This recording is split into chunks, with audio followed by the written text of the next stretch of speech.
नमस्कार दोस्तों, स्वागत है आपका स्टडी फॉर सिविल सर्विसेज में। यूपी पीसीएस 2025 की ऑफिशियल वैकेंसी का नोटिफिकेशन आ सकता है जनवरी 2025 के स्टार्टिंग में। और जैसा कि इस बार से आयोग ने भाई डिसाइड किया है कि एक साल के अंदर ही वैकेंसी पूरी करानी है। इसका मतलब अब हर बार यूपी पीसीएस का ऑफिशियल नोटिफिकेशन आया करेगा जनवरी के स्टार्टिंग में, ठीक है। उसका प्रीलिम्स एग्जाम करीबन मार्च अप्रैल में हुआ करेगा, उसका मेंस एग्जाम करीबन जुलाई अगस्त में हुआ करेगा, और फाइनली उसका जो है इंटरव्यू करीबन सितंबर अक्टूबर तक करा के ईयर के एंड तक रिजल्ट भी दे दिया करेंगे। तो यूपी पीएससी आयोग बहुत ही ज्यादा डायनामिक बन चुका है, बहुत बड़े बड़े चेंजेस लगातार लेता जा रहा है। अगर किसी को भी पीसीएस की तैयारी करनी है उसके लिए ये स्ट्रेटेजी वीडियो है। सब कुछ इसमें बताया गया है कि भाई पीसीएस का सिलेबस क्या होता है, तैयारी में कितना टाइम आपको देना चाहिए, 3 स्टेज स्ट्रेटेजी क्या है, कौन कौन सी टाइप की पोस्ट होती हैं, पैटर्न क्या है, सिलेबस क्या होता है, ठीक है, प्रीलिम्स की और मेंस की तैयारी एक साथ कैसे करें, ठीक है। सारी चीजें इसमें मैं बताने जा रहा हूं, पूरी स्टार्टिंग से लेके लास्ट तक पूरा वीडियो जरूर सुन लीजिएगा। जिन जिन लोगों को यूपी पीसीएस 2025 की तैयारी पूरी अभी से शुरुआत करनी है और इस तरह से करनी है कि सिर्फ और सिर्फ उनका टारगेट है सिलेक्शन लेना। सबसे पहले मैं आपको बताता हूं कि भाई इस एग्जाम का यूपी पीसीएस का पैटर्न क्या है। ये 3 स्टेज की प्रोसेस है। सबसे पहले होता है प्रीलिम्स, ये एक एलिमिनेशन स्टेज है। इसमें सिर्फ और सिर्फ आयोग ये चेक करता है कि भाई कौन कौन से लोग मेंस दे रहे हैं, और प्रीलिम्स के मार्क्स कभी भी रैंकिंग जो फाइनल रैंकिंग होती है उसमें नहीं जोड़े जाते हैं। प्रीलिम्स में 2 पेपर होते हैं, एक होता है जीएस का, एक होता है सीसेट का। जीएस में 150 क्वेश्चन आते हैं, 200 नंबर का पेपर होता है, 1/3 नेगेटिव मार्किंग होती है, और जीएस वाले पेपर से कट ऑफ होता है। सारे क्वेश्चन एमसीक्यू बेस्ड होते हैं, ठीक है, मल्टीपल चॉइस क्वेश्चन होते हैं। सीसेट दूसरा पेपर होता है प्रीलिम्स का, जिसमें 100 क्वेश्चन होते हैं, ठीक है। उसी में 100 क्वेश्चन में English, Hindi, math, aptitude, reasoning और इंटरपर्सनल स्किल आता है। लेकिन सीसेट वाले में 100 क्वेश्चन होते हैं, 200 नंबर का पेपर होता है, 1/3 नेगेटिव मार्किंग होती है, और सीसेट वाला पेपर हमेशा क्वालिफाइंग होता है। इसका क्या मतलब हुआ? इसका यह मतलब हुआ कि भाई उसमें सिर्फ और सिर्फ आपको 33% नंबर लाने हैं बस। सीसेट के पेपर में सिर्फ उतना ही करना है जितने से आपका क्वालिफाई हो सके, उससे ज्यादा उसमें नहीं करना है। तो ये हो गया पूरा प्री। लेकिन प्री के मार्क्स से फाइनल रैंक नहीं मिलती है। जितनी भी पीसीएस की पोस्ट है सबके लिए मैं बता रहा हूं, pre plus mains plus interview, 3 stage की प्रोसेस है। जब आप लोग प्री में सिलेक्ट हो जाते हैं, प्री में कितने लोग सिलेक्ट होंगे ये भी इंपॉर्टेंट है भाई। जितनी भी वैकेंसी आती है उनका सिर्फ 15 गुना लोग प्री में सिलेक्ट किए जाते हैं, ठीक। तो 15 गुना लोग प्री में सिलेक्ट होकर मेंस में चले जाते हैं। मेंस में है 1500 नंबर, यही सब कुछ है, यही पूरी कृपा अटकी है, ठीक है। मेंस में क्या होता है कि जीएस 1 से लेकर 6 तक के 6 पेपर होते हैं। हर पेपर 200 नंबर का होता है और करीबन उसमें 20-20 सवाल आते हैं। 8-8 नंबर के 10 और 12-12 नंबर के 10, 125 वर्ड के 8 नंबर वाले होते हैं, 200 वर्ड के 12 नंबर वाले होते हैं। तो 6 पेपर हो गया जीएस के, यानी कि 1200 नंबर के, 200 नंबर का हर एक पेपर। 150 का ए से 150 का सामान्य हिंदी। यहां पे ये जरूरी बात समझने की है कि सामान्य हिंदी जो मेंस में पेपर होता है पीसीएस में, इसके मार्क्स फाइनल रैंकिंग में इंक्लूड किए जाते हैं। तो 1500 नंबर का यहां पे इस तरह से मेंस हो गया, 1200 का जीएस, 6 पेपर 200 के, ठीक, 150 ए से 150 हिंदी, तो 1500 नंबर का हो गया मेंस। यहीं पे सब कुछ है, पूरा नॉलेज टेस्ट आपका यहीं से होना है। कोई भी जो रैंक है उसमें पूरा यहां के ही मार्क्स डिसाइड करते हैं आपको कि कौन सी रैंक आप पा रहे हैं। उसके बाद में जब आप मेंस भी क्वालिफाई कर जाते हैं, मेंस में कितने लोग क्वालिफाई किए जाते हैं? जितनी पोस्ट होती हैं उनका 3 गुना। तो मेंस से कितने लोग सिलेक्ट होंगे? सिर्फ पोस्ट का 3 गुना। फिर उन सभी लोगों का इंटरव्यू लिया जाता है। इंटरव्यू सिर्फ और सिर्फ पर्सनालिटी टेस्ट होता है। अगर आपने प्री और मेंस की तैयारी इस वाले 3 स्टेज स्ट्रेटजी के वीडियो के हिसाब से पूरी करी है तो अपने आप इंटरव्यू के काबिल आप बन जाते हैं। और दूसरी बात यह भी है कि भाई इंटरव्यू में पर्सनालिटी टेस्ट होता है, तो पर्सनालिटी कोई रातों रात जो है नहीं बन सकती है। पर्सनालिटी एक तो ये टेस्ट हो गया, कई सारे जो है वो तरह के क्वेश्चन पूछते हैं, कुछ करंट के भी पूछ लेते हैं, कभी हॉबीज पूछ लेते हैं, मतलब कई सारे इंस्टेंट क्वेश्चन भी होते हैं। तो उसमें जो है 100 नंबर अटके रहते हैं। उसमें अगर आप नॉर्मली भी दे दें तो करीबन 40-50 नंबर मिल जाते हैं, थोड़ा ठीक ठाक हो जाए तो 60-70 मिल जाते हैं। बस कोई बदतमीजी ना करे तो आराम से इंटरव्यू निकल जाता है। ये है पूरा पैटर्न। फाइनल सिलेक्शन किससे होता है? 1500 का मेंस और 100 नंबर का इंटरव्यू। 1600 नंबर से फाइनल रैंकिंग डिसाइड होती है, कौन एसडीएम, डीएसपी, बीडीओ और जितने भी पोस्ट होते हैं उन सब में, ठीक है। अच्छा, इंटरव्यू के लिए एक चीज और है कि भाई इंटरव्यू जब भी होता है तो उससे 1.5-2 महीने पहले के अगर आप करंट अफेयर थोड़ा सा पढ़ लें तो करंट अफेयर के मैक्सिमम सवाल पूछे जाते हैं। दूसरी बात यह भी है कि भाई प्री और मेंस की तैयारी तो एक साथ ही होती है हमेशा, है ना। तो अगर आप प्री मेंस की तैयारी कर रहे हैं तो आप ऑलरेडी करंट अफेयर, जीएस, उन सब की अगर आप थ्योरी, बेसिक अंडरस्टैंडिंग इस 3 स्टेज स्ट्रेटेजी वाले वीडियो से कर लें तो इंटरव्यू आप अपने आप निकाल लेते हैं। कई बार जो है, हर बार जब भी रिजल्ट आता है पीसीएस का, देखिए हमारा कोई मॉक टेस्ट नहीं चलता है इंटरव्यू के लिए, मॉक इंटरव्यू हम नहीं करते हैं। लेकिन जब भी आप जैसे ही मेंस में सिलेक्ट होते हैं उसके बाद हम फ्री इंटरव्यू गाइडेंस देते हैं, उसी में करंट अफेयर जो भी चीजें मेंस की जरूरत होती है, पिछले सालों की ट्रांसक्रिप्ट वगैरह, वो सब हम वहीं दे देते हैं। और हमारे ही टॉपर्स जो पिछले साल बने होते हैं वो आपको गाइड कर देते हैं, पूरा बिल्कुल तैयार करके मजबूत कर देते हैं। वो उतना कर देते हैं कि अगर आप बिना डरे इंटरव्यू देने जाए तो आराम से आप एवरेज से काफी ज्यादा नंबर लाके इंटरव्यू भी बढ़िया नंबरों से क्लियर कर सकते हैं और अच्छी रैंक पा सकते हैं। इस तरह से है ये, ठीक है। अब देखिए 3 स्टेज स्ट्रेटेजी ये है क्या, इसका मतलब है कि अगर आप लोग अभी से फॉलो करेंगे यूपी पीसीएस के लिए, यूपी पीसीएस के का एग्जाम करीबन अगर आप 8-9 महीने लग के पढ़ाई कर लें, लग के का मतलब है शुरुआत करें 6-7 घंटे से और धीरे धीरे 8-9 घंटे पे आ जाए। 8 घंटे मेरे हिसाब से ठीक है। डेली रेगुलरिटी, कंटिन्यूटी जरूर बना के रखनी है, डेली पढ़ना पड़ेगा। पीसीएस की तैयारी का मतलब है कि भाई कुछ फिक्स चीजों को पढ़ के लगातार आप प्रैक्टिस करके, लगातार रिवीजन करके, डेली कंटिन्यूटी रेगुलरिटी के साथ पढ़ाई करके अगर आप करीबन 9 महीने से 1 साल कर लेंगे इतनी पढ़ाई, तो आराम से पीसीएस, यूपी पीसीएस का एग्जाम निकाला जा सकता है। लेकिन यहां पे यह समझना जरूरी है कि आपको इंटेलिजेंट, ऐसा नहीं कि भाई बहुत ज्यादा आईक्यू होना चाहिए तभी पीसीएस बनोगे। आपको डेलीजेंट लेकिन जरूर बनना पड़ेगा, डेली पढ़ना पड़ेगा, डेली कटना पड़ेगा और मन लगा के पढ़ना पड़ेगा। जीएस को इस तरह से पढ़ना है कि आप उसकी समझ डेवलप करें, क्योंकि समझ डेवलप नहीं हुई ना तो आप चाहे जितना भी पढ़ लो, प्री से पहले भी आपको जो है प्रैक्टिस, पढ़ाई, रिवीजन करनी है।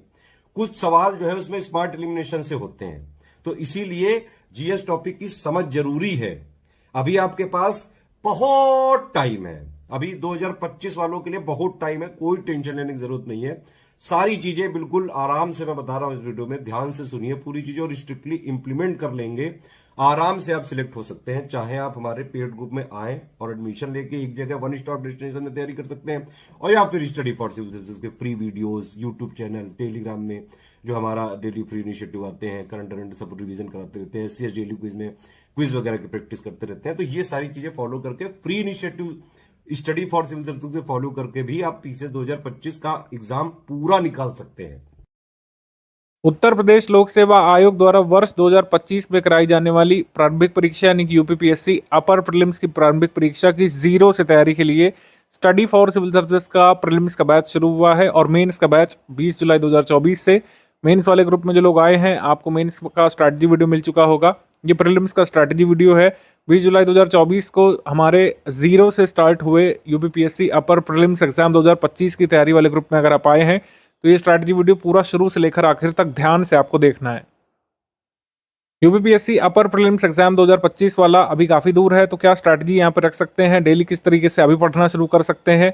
प्रीलिम्स के लिए जैसे हमने 2023 इंट्रोड्यूस किया था 3 स्टेज की स्ट्रैटेजी वाला सिस्टम, वही यहाँ पर टाइम प्लान आपको इस ग्रुप के माध्यम से साझा किया जाएगा। स्ट्रैटेजी वीडियो के माध्यम से 3 स्टेज की जो स्ट्रैटेजी है, पहला स्टेज कैसे आगे बढ़ेगा, सेकंड स्टेज में क्या क्या पढ़ना है, थर्ड स्टेज में खुद को कैसे प्रिपेयर करना है, किस तरीके से आप 2025 के लिए अभी से खुद को मजबूत कर सकते हैं और अपना सिलेक्शन प्रीलिम्स में सुनिश्चित कर सकते हैं, मेंस की तैयारी कर सकते हैं, सब कुछ इसमें बताया जाएगा।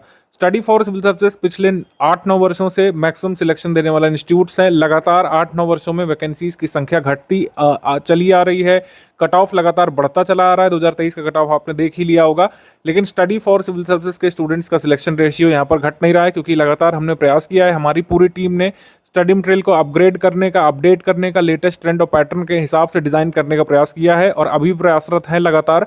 Daily study for civil services team का यही प्रयास रहता है, किस तरीके से, जिस तरीके से आयोग आजकल पेपर सेट कर रहे हैं लेटेस्ट ट्रेंड पैटर्न के हिसाब से, जो चीज़ें पूछी जा रही हैं कैसे हम उसको अपने स्टडी मटेरियल में और प्रैक्टिस रिसोर्सेज में इंटीग्रेट करें, इंप्लीमेंट करें, जिससे चाहे जैसा एग्जाम बोर्ड सवाल पूछे, चाहे जिस तरीके से सवाल पूछे, अगर वो यूपीपीएससी सिलेबस के एम्बिट में आता है तो आप कर सकें। हमारा स्टडी मटेरियल पढ़ करके जो आपके लिए सिलेक्शन मटेरियल साबित हो जाता है। कई बार जो student study for civil services की स्ट्रैटेजी सीरियसली, रिलीजियसली फॉलो करते हैं, उनके लिए हमारा स्टडी मटेरियल और प्रैक्टिस रिसोर्स सिलेक्शन मटेरियल साबित होते हैं। अभी पूरा स्ट्रैटेजी यहाँ पर बताएंगे। सारे प्रूफ वगैरह हम हमेशा ही देते हैं जब भी प्रीलिम्स होता है या फिर मेंस पेपर होता है, और इंटरव्यू गाइडेंस हमारे सिलेक्टेड स्टूडेंट्स के द्वारा ही मिल जाता है। वन स्टॉप डेस्टिनेशन के फॉर्म में आप पूरी तैयारी स्टडी फॉर सिविल सर्विस के माध्यम से यूपीपीएससी एग्जाम की कर सकते हैं। आपकी स्क्रीन पर जो बातें लिखी हुई हैं, full flexibility, continuous hand holding exercise, one stop destination, सिर्फ फैंसी टर्म्स यहाँ पर नहीं लिखे गए हैं, सारी चीज़ों को इम्प्लीमेंट किया जाता है। फुल फ्लेक्सिबिलिटी का मतलब है कोई निश्चित समय यहाँ पर निश्चित क्लासेस का नहीं होता है। लाइव क्लास यहाँ पर हम कराते नहीं है पेड ग्रुप में कि आपको एक निश्चित समय पर निश्चित ऐप खोल करके एक निश्चित टाइम फ्रेम में बैठना पड़े, ऐसा यहाँ पे नहीं होता है। स्टडी मटेरियल आपको पोस्ट कर दिया गया होगा, आप देख पा रहे होंगे। स्टडी मटेरियल वाले ग्रुप में, पेड क्विज वाले ग्रुप में जोड़ दिया गया होगा, वहां पर कुछ वीडियोस दिख रहे होंगे। आगे इसमें क्विज कराई जाएगी 2024 वाले एग्जाम के होने के बाद। कंटिन्यूअस हैंड होल्डिंग एक्सरसाइज, इसको सीरियसली इंप्लीमेंट किया जाता है। मैं आपको 2023 वाला एग्जाम्पल दे सकता हूँ। 2024 वाला एग्जाम बार बार शिफ्ट किया गया है, रीशेड्यूल किया गया है। पहले एग्जाम जो है 17 मार्च को होना था, लेकिन फिर आयोग का नोटिफिकेशन आया कि जुलाई मंथ में संभावित है। फिर आयोग का नोटिफिकेशन आता है कि फाइनली अक्टूबर मंथ में होने जा रहा है। अक्टूबर मंथ में 27 तारीख को जो पेपर होने जा रहा है, हमने अपने बैच को एक्सटेंड किया है। जो बैच मई 2023 से चल रहा है उसको एक्सटेंड किया गया है अक्टूबर 27 तारीख तक के लिए स्टडी मटेरियल वाले ग्रुप को। और हमारा कमिटमेंट नहीं था, हमारा कमिटमेंट पूरा हो रहा था 17 मार्च को ही, लेकिन हमने बैच को एक्सटेंड किया है यहाँ पर। और इसकी सारी फैसिलिटीज वैसे के वैसे ही रखी गई हैं, कोई भी फी आपसे चार्ज नहीं की गई है। फी हमेशा स्टडी फॉर सिविल सर्विस की वन टाइम चार्ज की जाती है। अगर आप टेलीग्राम कोर्सेज में आ रहे हैं तो वन टाइम फी लेकर के आपको पूरा सपोर्ट किया जाता है। एग्जाम एक्सटेंड भी होता है तब भी बिना फी के हम यहाँ पर सपोर्ट आपको जारी रखते हैं, और कई बार हमने किया है, ना सिर्फ इस एग्जाम में 2024 वाले में, इससे पहले भी। तो स्टडी फॉर सिविल सर्विसेज का लॉन्ग टर्म पेड बैच होता है। जो लोग पहला पेड बैच ज्वाइन करते हैं मैक्सिमम बेनिफिट उन्हीं को होता है। हर मंथ कुछ ना कुछ पेड बैच अनाउंस होते हैं, पेड ग्रुप खुलेंगे। आगे भी क्रैश कोर्स भी चलेगा 2025 के लिए, 2024 के लिए चल ही रहा है, कुछ लोगों ने ज्वाइन किया है 2024 वाला भी। तो आप ये समझिए कि हमारा लॉन्ग टर्म कमिटमेंट के साथ पेड ग्रुप चलता है, और हम सुनिश्चित करते हैं कि जो लोग सीरियसली स्टडी करना चाहते हैं, सिलेबस को तैयार करने के प्रति आप कह सकते हैं जुनूनी है, अपने सिलेक्शन के प्रति जुनूनी है, study for civil service team उनके साथ मिलकर काम करती है। और कई बार आप खुद महसूस करेंगे study for civil service team एक प्रॉपर एस्पिरेंट से भी ज़्यादा डेडिकेशन के साथ काम करती है। ठीक है, और ये वन स्टॉप डेस्टिनेशन का मतलब यही है, जैसे आपको एडमिशन लेते समय आपने अगर क्वेरी की होगी उसमें बताया गया होगा, या आपको कहीं से भी कुछ भी अलग से नहीं पढ़ना पड़ेगा, सब कुछ एक ही जगह पर मिल जाएगा। चाहे करंट अफेयर हो, नेशनल इंटरनेशनल करंट अफेयर हो, डेली करंट अफेयर इसमें मिलेगा फुल पेड बैच वालों को, मंथली करंट अफेयर मिलेगा, उत्तर प्रदेश करंट अफेयर मिलेगा, जितना भी प्रीलिम्स ओरिएंटेड कंटेंट है सब कुछ इसमें मिलेगा। जो लोग मेंस वाले ग्रुप में आए आपको मेंस ओरिएंटेड कंटेंट मिला होगा, आंसर राइटिंग वाले ग्रुप में आंसर राइटिंग मिलेगी। तो इस तरीके से जो जहां पर कमिटमेंट किया जाता है वो पूरा कमिटमेंट यहाँ पे निभाया जाता है। आखिरी बात, स्ट्रैटेजी वीडियो शुरू करने से पहले मैं कहूंगा कि जो भी लोग ग्रुप को ज्वाइन किए होंगे आज, ठीक है, यानी कि 20 जुलाई, 21 जुलाई, 22 जुलाई तक, या उसके बाद भी करते रहेंगे 30 जुलाई तक, 15 अगस्त तक भी करेंगे, तो ये स्ट्रैटेजी वीडियो सबसे पहले देखिएगा। इसको बहुत ध्यान से आपको देखना है, समझना है, क्योंकि कई बार स्टूडेंट ग्रुप में ज्वाइन होते हैं, वो पहला सवाल करते हैं सर कैसे पढ़ना है, नहीं समझ में आ रहा, या फिर डेली करंट अफेयर किस तरीके से पढ़ना है, शुरुआत में कैसे पढ़ना है, डेली कितना पढ़ना है, हिस्ट्री पहले पढ़ें कि ज्योग्राफी पढ़ें, बेसिक बुक कैसे कंप्लीट करें, सब कुछ स्ट्रैटेजी वीडियो में ही बताया जाता है। फैक्ट चेक कैसे करते हैं, आगे इस ग्रुप में डिस्कशन कैसे होगा, सब कुछ इसमें बताया जाता है। डिस्कशन ग्रुप हमारा होता है, आप उसमें डाउट पूछ सकते हैं। 24/7 हमारा ग्रुप चलता है। आप सुबह के समय डाउट पूछिए, रात के समय पूछिए, दिन के समय हम डाउट पूछते हैं तो तुरंत आपको उसका रिप्लाई दिया जाता है। कोई भी डाउट हम छोड़ते नहीं है। मान लीजिए लेट नाइट भी आप डाउट पूछते हैं तो मॉर्निंग में, नेक्स्ट मॉर्निंग में आपको उसका समाधान करके दिया जाता है। वीडियो बना करके, पोस्ट बना करके, कई बार वॉइस मैसेज के फॉर्म में आपके डाउट को हम बताते हैं। आपने खुद ही देखा होगा, महसूस किया होगा। और मैं कहूँगा कि स्ट्रैटेजी वीडियो सबसे पहले देखिएगा, अदरवाइज आपको बार बार कंफ्यूजन बनी रहेगी किस तरीके से क्या क्या स्टडी करना है। सेकंड वीडियो होता है पेड ग्रुप में स्टडी मटेरियल कैसे देखें वाला वीडियो, उसको आप देखिएगा। उसमें बेसिक टेलीग्राम फीचर्स क्या क्या होते हैं, किस तरीके से टेलीग्राम ग्रुप ऑपरेट होता है, किस तरीके से पीडीएफ डाउनलोड कर सकते हैं, सेव कर सकते हैं, प्रिंट कर सकते हैं, कैसे स्टडी मटेरियल को और वीडियोस को एक्सेस कर सकते हैं, उसमें बताया गया होगा। अब प्रीलिम्स से संबंधित रिकॉर्डेड क्लासेस भी इसी ग्रुप में मिलेंगी। रिकॉर्डेड क्लासेस अभी तुरंत से नहीं मिलेंगी, आप पूरा यहाँ पे स्ट्रैटेजी वीडियो सुनिए। फर्स्ट स्टेज कैसे प्रिपेयर करना है, सेकंड स्टेज, थर्ड स्टेज कैसे प्रिपेयर करना है, सब कुछ इसमें ध्यान से सुनिए और समझिए। जिन लोगों ने फुल पेड ग्रुप लिया है उनको क्विज ग्रुप के अलावा 2 ग्रुप में जोड़ा गया होगा। एक स्टडी मटेरियल वाला ग्रुप होगा जिसमें आपको पीडीएफ वगैरह दिख रही होंगी, बेसिक बुक की पीडीएफ दिख रही होंगी। आप उसमें थोड़ा सा ब्रेनस्टॉर्म भी करने लगे होंगे, कैसे पढ़ना है, किससे शुरुआत करनी है, कौन सी पीडीएफ प्रिंट कर लें, डेली करंट अफेयर आ रहा है कैसे पढ़ना है, मंथली जो आता है उसको पढ़ने की अप्रोच क्या रखनी है, सब कुछ बताऊंगा मैं इसी स्ट्रैटेजी वीडियो में। बिल्कुल धैर्य के साथ देखते रहिए। सेकंड वीडियो डाउट क्लियरेंस वाला, मतलब सेकंड ग्रुप जो है डाउट क्लियरेंस वाला ग्रुप है। इसमें आप अपने डाउट पूछ सकते हैं। डाउट पूछने का तरीका क्या है, कैसे डाउट का रिप्लाई किया जाता है, सब मैं अभी आपको एक एक करके शो करने वाला हूँ। आप ग्रुप से जुड़ गए हैं ये इंश्योर कर लीजिएगा। ग्रुप में आ गए और फिर क्या करना है, स्ट्रैटेजी वीडियो आप ऑलरेडी देख रहे हैं। पेड ग्रुप में स्टडी मटेरियल कैसे देखने वाला वीडियो देखना पड़ेगा, उसके बाद आपको मैक्सिमम चीज़ें समझ में आ जाएंगी। फिर आपका डेली बेसिस पर स्टडी प्लान शुरू हो जाएगा। फर्स्ट स्टेज क्या है, सेकंड स्टेज क्या है, थर्ड स्टेज, अभी एक एक करके यहाँ पे बताने वाले हैं। कमिटमेंट पीडीएफ के बारे में दिया हुआ है, क्या क्या कमिटमेंट हमारी है, उसके टेस्ट सीरीज का शेड्यूल क्या है, क्विज ग्रुप में कैसे चलता है, तो सब अभी एक एक करके बताएंगे। सबसे पहले ग्रुप के फीचर्स यहाँ पर समझ लेते हैं। तो सबसे पहले यहाँ पर बात करेंगे डेली करंट अफेयर की। डेली करंट अफेयर या फिर डेली न्यूज़पेपर या किसी भी तरीके से डेली न्यूज़ कवर करने के लिए, यूपीपीएससी स्पेसिफिक न्यूज़ कवर करने के लिए अब आपको इधर उधर कोई सोर्स देखना नहीं पड़ेगा, क्योंकि daily current affair PDF form में आपको मिल जाया करेगा। डेली बेसिस पर 3 या 4 बजे तक अपलोड कर दिया जाता है ये, और कभी गैप होता है तो नेक्स्ट डे इसमें कवर करा दिया जाता है। कोई इमरजेंसी हो गई हमारी टीम में से, वैसे ऐसा होता नहीं है। अगर मान लीजिए कि न्यूज़पेपर ही नहीं छपे हैं किसी दिन, जैसे फेस्टिवल टाइम में होता है, तो उस दिन न्यूज़ नहीं आती है। और अगर उस दिन का भी कोई इंपॉर्टेंट इवेंट रहता है तो अगले दिन कवर करा दिया जाता है। वीकली ऑफ रहता है संडे को आपको डेली करंट अफेयर नहीं मिलता है। और संडे का जो भी इवेंट होता है, मान लीजिए कोई स्कीम लॉन्च हुई, कोई इवेंट हुआ, कोई समिट हुई संडे के दिन, तो उसको मंडे में आप कवर होता हुआ पाएंगे। मंडे की पीडीएफ थोड़ी सी बड़ी होती है इसीलिए, ठीक है। डेली करंट अफेयर आपको हमारे ग्रुप में ही मिलेगा। इसका वीडियो भी आता है ओनली करंट अफेयर वाले चैनल पर, वो शायद शाम तक आता है, तो आप उसे रेफर कर सकते हैं। लेकिन यहाँ पर प्रयास करिएगा पीडीएफ से ही पढ़ें। पीडीएफ से कैसे पढ़ना होता है सब अभी मैं एक एक करके बताऊंगा। अभी खाली फीचर सुनते समझते चलिए। मंथली करंट अफेयर हम आपको 3 पीडीएफ देते हैं। मंथली करंट अफेयर में 3 पीडीएफ देते हैं। पहली होती है प्री स्पेशल नाम ही इस वजह से इसका रख दिया गया जिससे क्लैरिटी रहे। जैसे कुछ लोग बोलते हैं कि सर प्रीलिम्स के लिए कौन सा पढ़ना है, जैसे प्रीलिम्स नज़दीक आ चुका है 2024 वाला, अब तुरंत ही लोग पूछने लगे हैं कि सर प्रीलिम्स का कौन सा पढ़ना होता है। तो प्रीलिम्स का प्री स्पेशल यहाँ पे स्टडी करना होता है। ये हम पहले ही बता देते हैं, लेकिन लोग इग्नोर करते हैं बातों को, फिर पूछते हैं। तो प्रीलिम्स स्पेशल का मतलब ये कि ये प्रीलिम्स के लिए है, ये मेंस में आपको सपोर्ट नहीं करेगा करंट अफेयर, ठीक है। और जो डेली करंट अफेयर दिया जाता है उसका मंथली कंपाइलेशन हम लोग देते हैं। जैसे जो स्टडी मटेरियल वाला ग्रुप है उसमें शायद डेली करंट अफेयर नहीं आती, जो फुल पेड ग्रुप है हमारा या जो 6500 वाला ग्रुप है उसमें आती है। तो डेली करंट अफेयर सभी ग्रुप में नहीं आती। मान लीजिए आप ओनली स्टडी मटेरियल वाले ग्रुप में, तो उसमें डेली करंट अफेयर नहीं आता। डेली करंट अफेयर सिर्फ फुल पेड ग्रुप वालों के में आता है। हालांकि ऐसा नहीं कि जो केवल स्टडी मटेरियल में है उनके साथ कोई नाइंसाफी होगी, डेली नहीं मिलेगा, लेकिन डेली का मंथली कंपाइल करके दिया जाता है, वो मेन स्पेशल होता है जैसे यहाँ पे लिखा हुआ। तो डेली करंट अफेयर आपको प्री और मेंस की बेसिक अंडरस्टैंडिंग और बेसिकली मेंस की अंडरस्टैंडिंग बनाने के लिए होता है, सिलेबस की अंडरस्टैंडिंग बनाने के लिए होता है, ठीक है।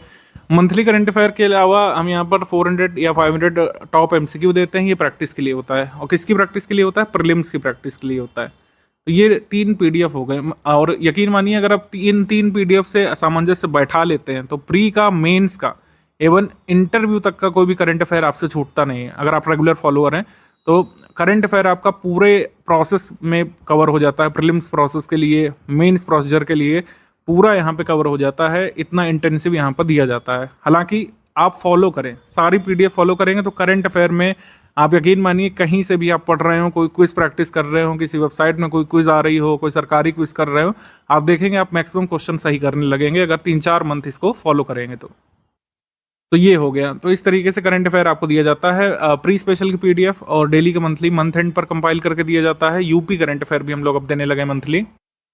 यूपी करंट अफेयर थोड़ा सा लेट मिलती है आपको, क्योंकि न्यूज़ कंपाइल करने में इसमें समय लगता है। 9 या 10 तारीख तक आपको मिल जाती है, मैक्स टू मैक्स 12 तारीख को आपको मिल जाया करती है यूपी करंट अफेयर।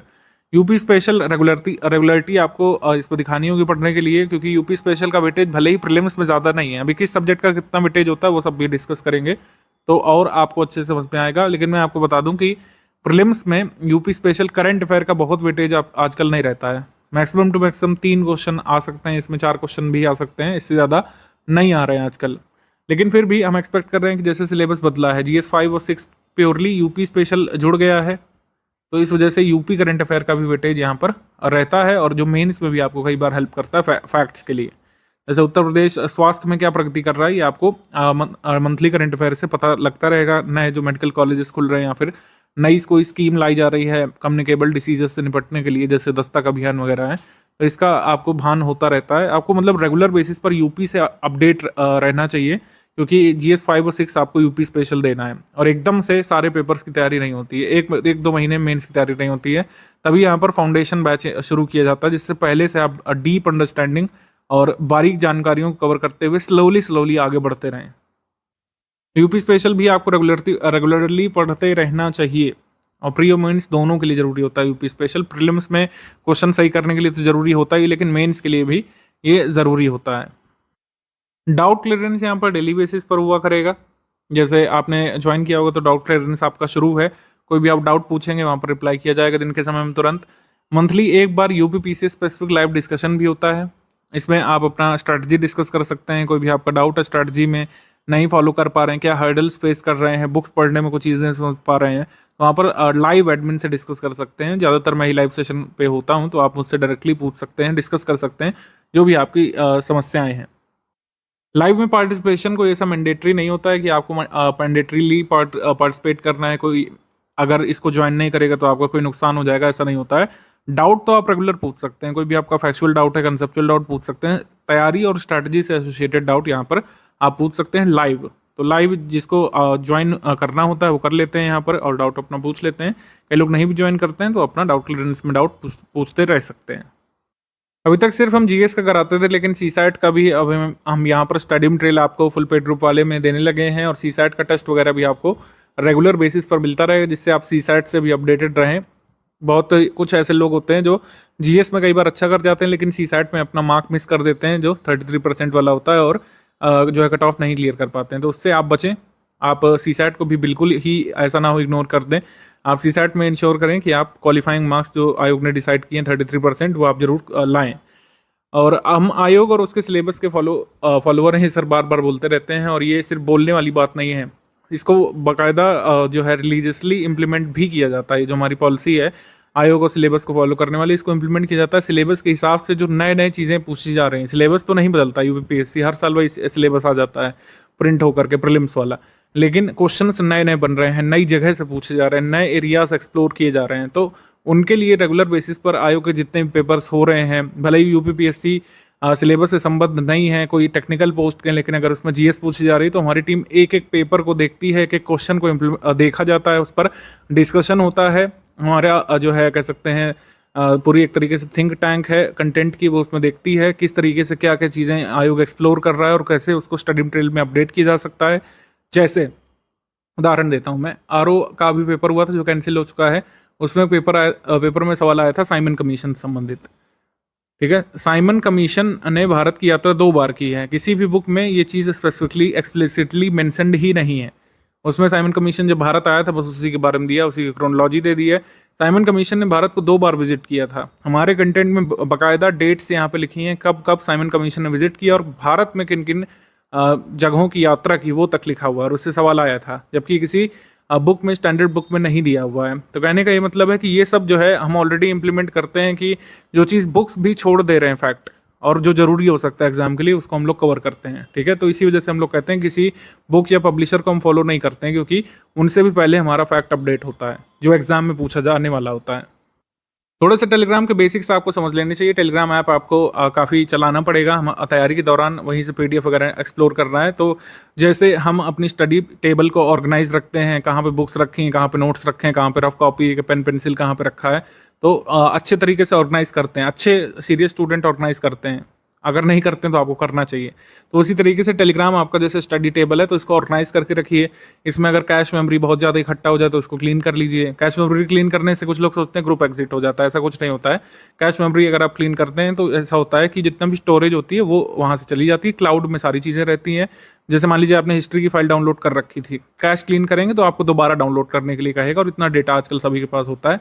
तो इससे ये होता है रेगुलर बेसिस पर कैश मेमोरी क्लीन करने से ये होता है कि ऐप जो है मिसबिहेव नहीं करता है, बंद नहीं होता है, आपको बार बार एग्जिट नहीं कर देता है इस तरीके से। तो इस तरीके की समस्याओं से बचिए, और टेलीग्राम को अनइंस्टॉल करके री इंस्टॉल भी कर सकते हैं अगर बहुत ही ज़्यादा दिक्कत कर रहा है, क्योंकि कई बार ऐप भी प्रॉब्लम करता है। महंगे से महंगे मोबाइल और डिवाइस में कई बार टेलीग्राम दिक्कत करने लगता है, तो प्रॉब्लम इसमें सॉल्व हो जाती है। अगर फिर भी नहीं होती तो आप जो है बात कर सकते हैं इस नंबर पर, इसमें आपको रेमेडी बता दी जाती है।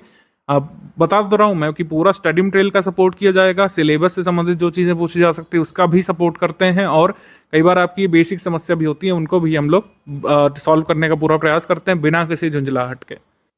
अच्छा, ये जो चीज़ लिखी है ये हम बार बार इसीलिए लिख देते हैं क्योंकि कई लोग मानते नहीं हैं बार बार इसको करने से। R&D सिर्फ स्टडी फॉर सिविल सर्विसेज की टीम को करने दीजिए। आपने 1 टाइम पेमेंट कर दिया, अब आप यहाँ से सिर्फ लाभ लीजिए। कई लोग R&D करने लगते हैं, research and development. Research development का मतलब ये है कि वो एक्सप्लोर करने लगते हैं वो चीज़ें जो उनको एक्सप्लोर करना नहीं जरूरी है। जैसे कुछ लोग जो है फर्जी डाउट क्रिएट कर देते हैं। मान लीजिए गूगल पे आप कोई चीज़ लिखते हैं, ठीक है, और जो सर्च में फर्स्ट रिजल्ट आ जाता है, सेकंड रिजल्ट, उसको दिखाकर कहने लगते हैं कि आपके स्टडी मटेरियल में ये चीज़ जो है रॉन्ग दी हुई है, देखिए गूगल ये बता रहा है। तो ये सेंटेंस ही अपने आप में बहुत फ्लॉड है कि गूगल ये बता रहा है। गूगल कुछ नहीं बताता है, गूगल एक सर्च इंजन है, ठीक है। जैसे लाइब्रेरी में आप ही नहीं कह सकते कि मैंने जो है ये देखा था, ये फैक्ट लाइब्रेरी बता रही है। लाइब्रेरी नहीं बताती कोई फैक्ट, लाइब्रेरी में रखी हुई कोई बुक बताती है, या फिर बुक में कोई पेज नंबर दिया रहता है वो बताता है, वो रेफरेंस मटेरियल होता है। तो जब आप वेब सर्च करते हैं, जैसे क्रोम से या फिर किसी ब्राउजर से सर्च करते हैं, तो उसमें अनगिनत रिसोर्सेज आपको देता है। तो उस रिसोर्स में कौन सा रिसोर्स ऑथेंटिक है या कौन सा रिसोर्स नॉन ऑथेंटिक है, इसका काम आप स्टडी फॉर सिविल सर्विस पर ही छोड़ दीजिए, इसको तय करने का काम कि ऑथेंटिक कौन सा रिसोर्स है और नॉन ऑथेंटिक कौन सा है, कौन सा आपको सही मानना है, कौन सा गलत मानना है, ठीक है। तो इसको लेकर आप कई बार खुद ही कंफ्यूज रहते हैं और कई बार हमारी टीम को भी कर देते हैं बार बार कि सर ये देखिए गूगल पे आया, गूगल पे आया।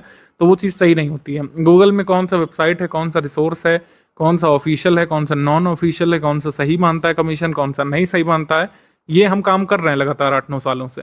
और 8-9 साल अगर आप भी तैयारी करेंगे तो हो सकता है कि हमारी टीम जितनी नॉलेज आप भी गेन कर लें, लेकिन ये तो आपका उद्देश्य है नहीं। आप किस लिए जुड़े हैं? आप जुड़े हैं यूपीपीएससी प्रीलिम्स 2025 की परीक्षा क्लियर करने के लिए। तो इसीलिए मैं फिर से कह रहा हूँ कि गूगल सर्च आप लोग या तो ठीक से करना समझ लीजिए अच्छे से, जो आपको काम नहीं देगा डायरेक्टली कहीं एग्जाम में। आप स्टडी मटेरियल पढ़ते रहिए और प्रैक्टिस करते रहिए, ये भी आपके लिए सफिशिएंट है। अगर गूगल करते हैं तो ठीक से करें और तभी उसका कोई यहाँ पे डिस्कशन करिए, अदरवाइज जो हमारे स्टडी मटेरियल में है उसको सही मानिए।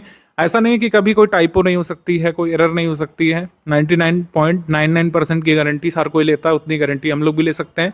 अगर कोई टाइपिंग एरर है, कोई जो है मिसबिहेवियर हुआ है किसी डिवाइस से, टाइपिस्ट से, तो उसको हम लोग सही कर लेते हैं और आपके एग्जाम से पहले ऑथेंटिक इन्फॉर्मेशन आपको दे देते हैं।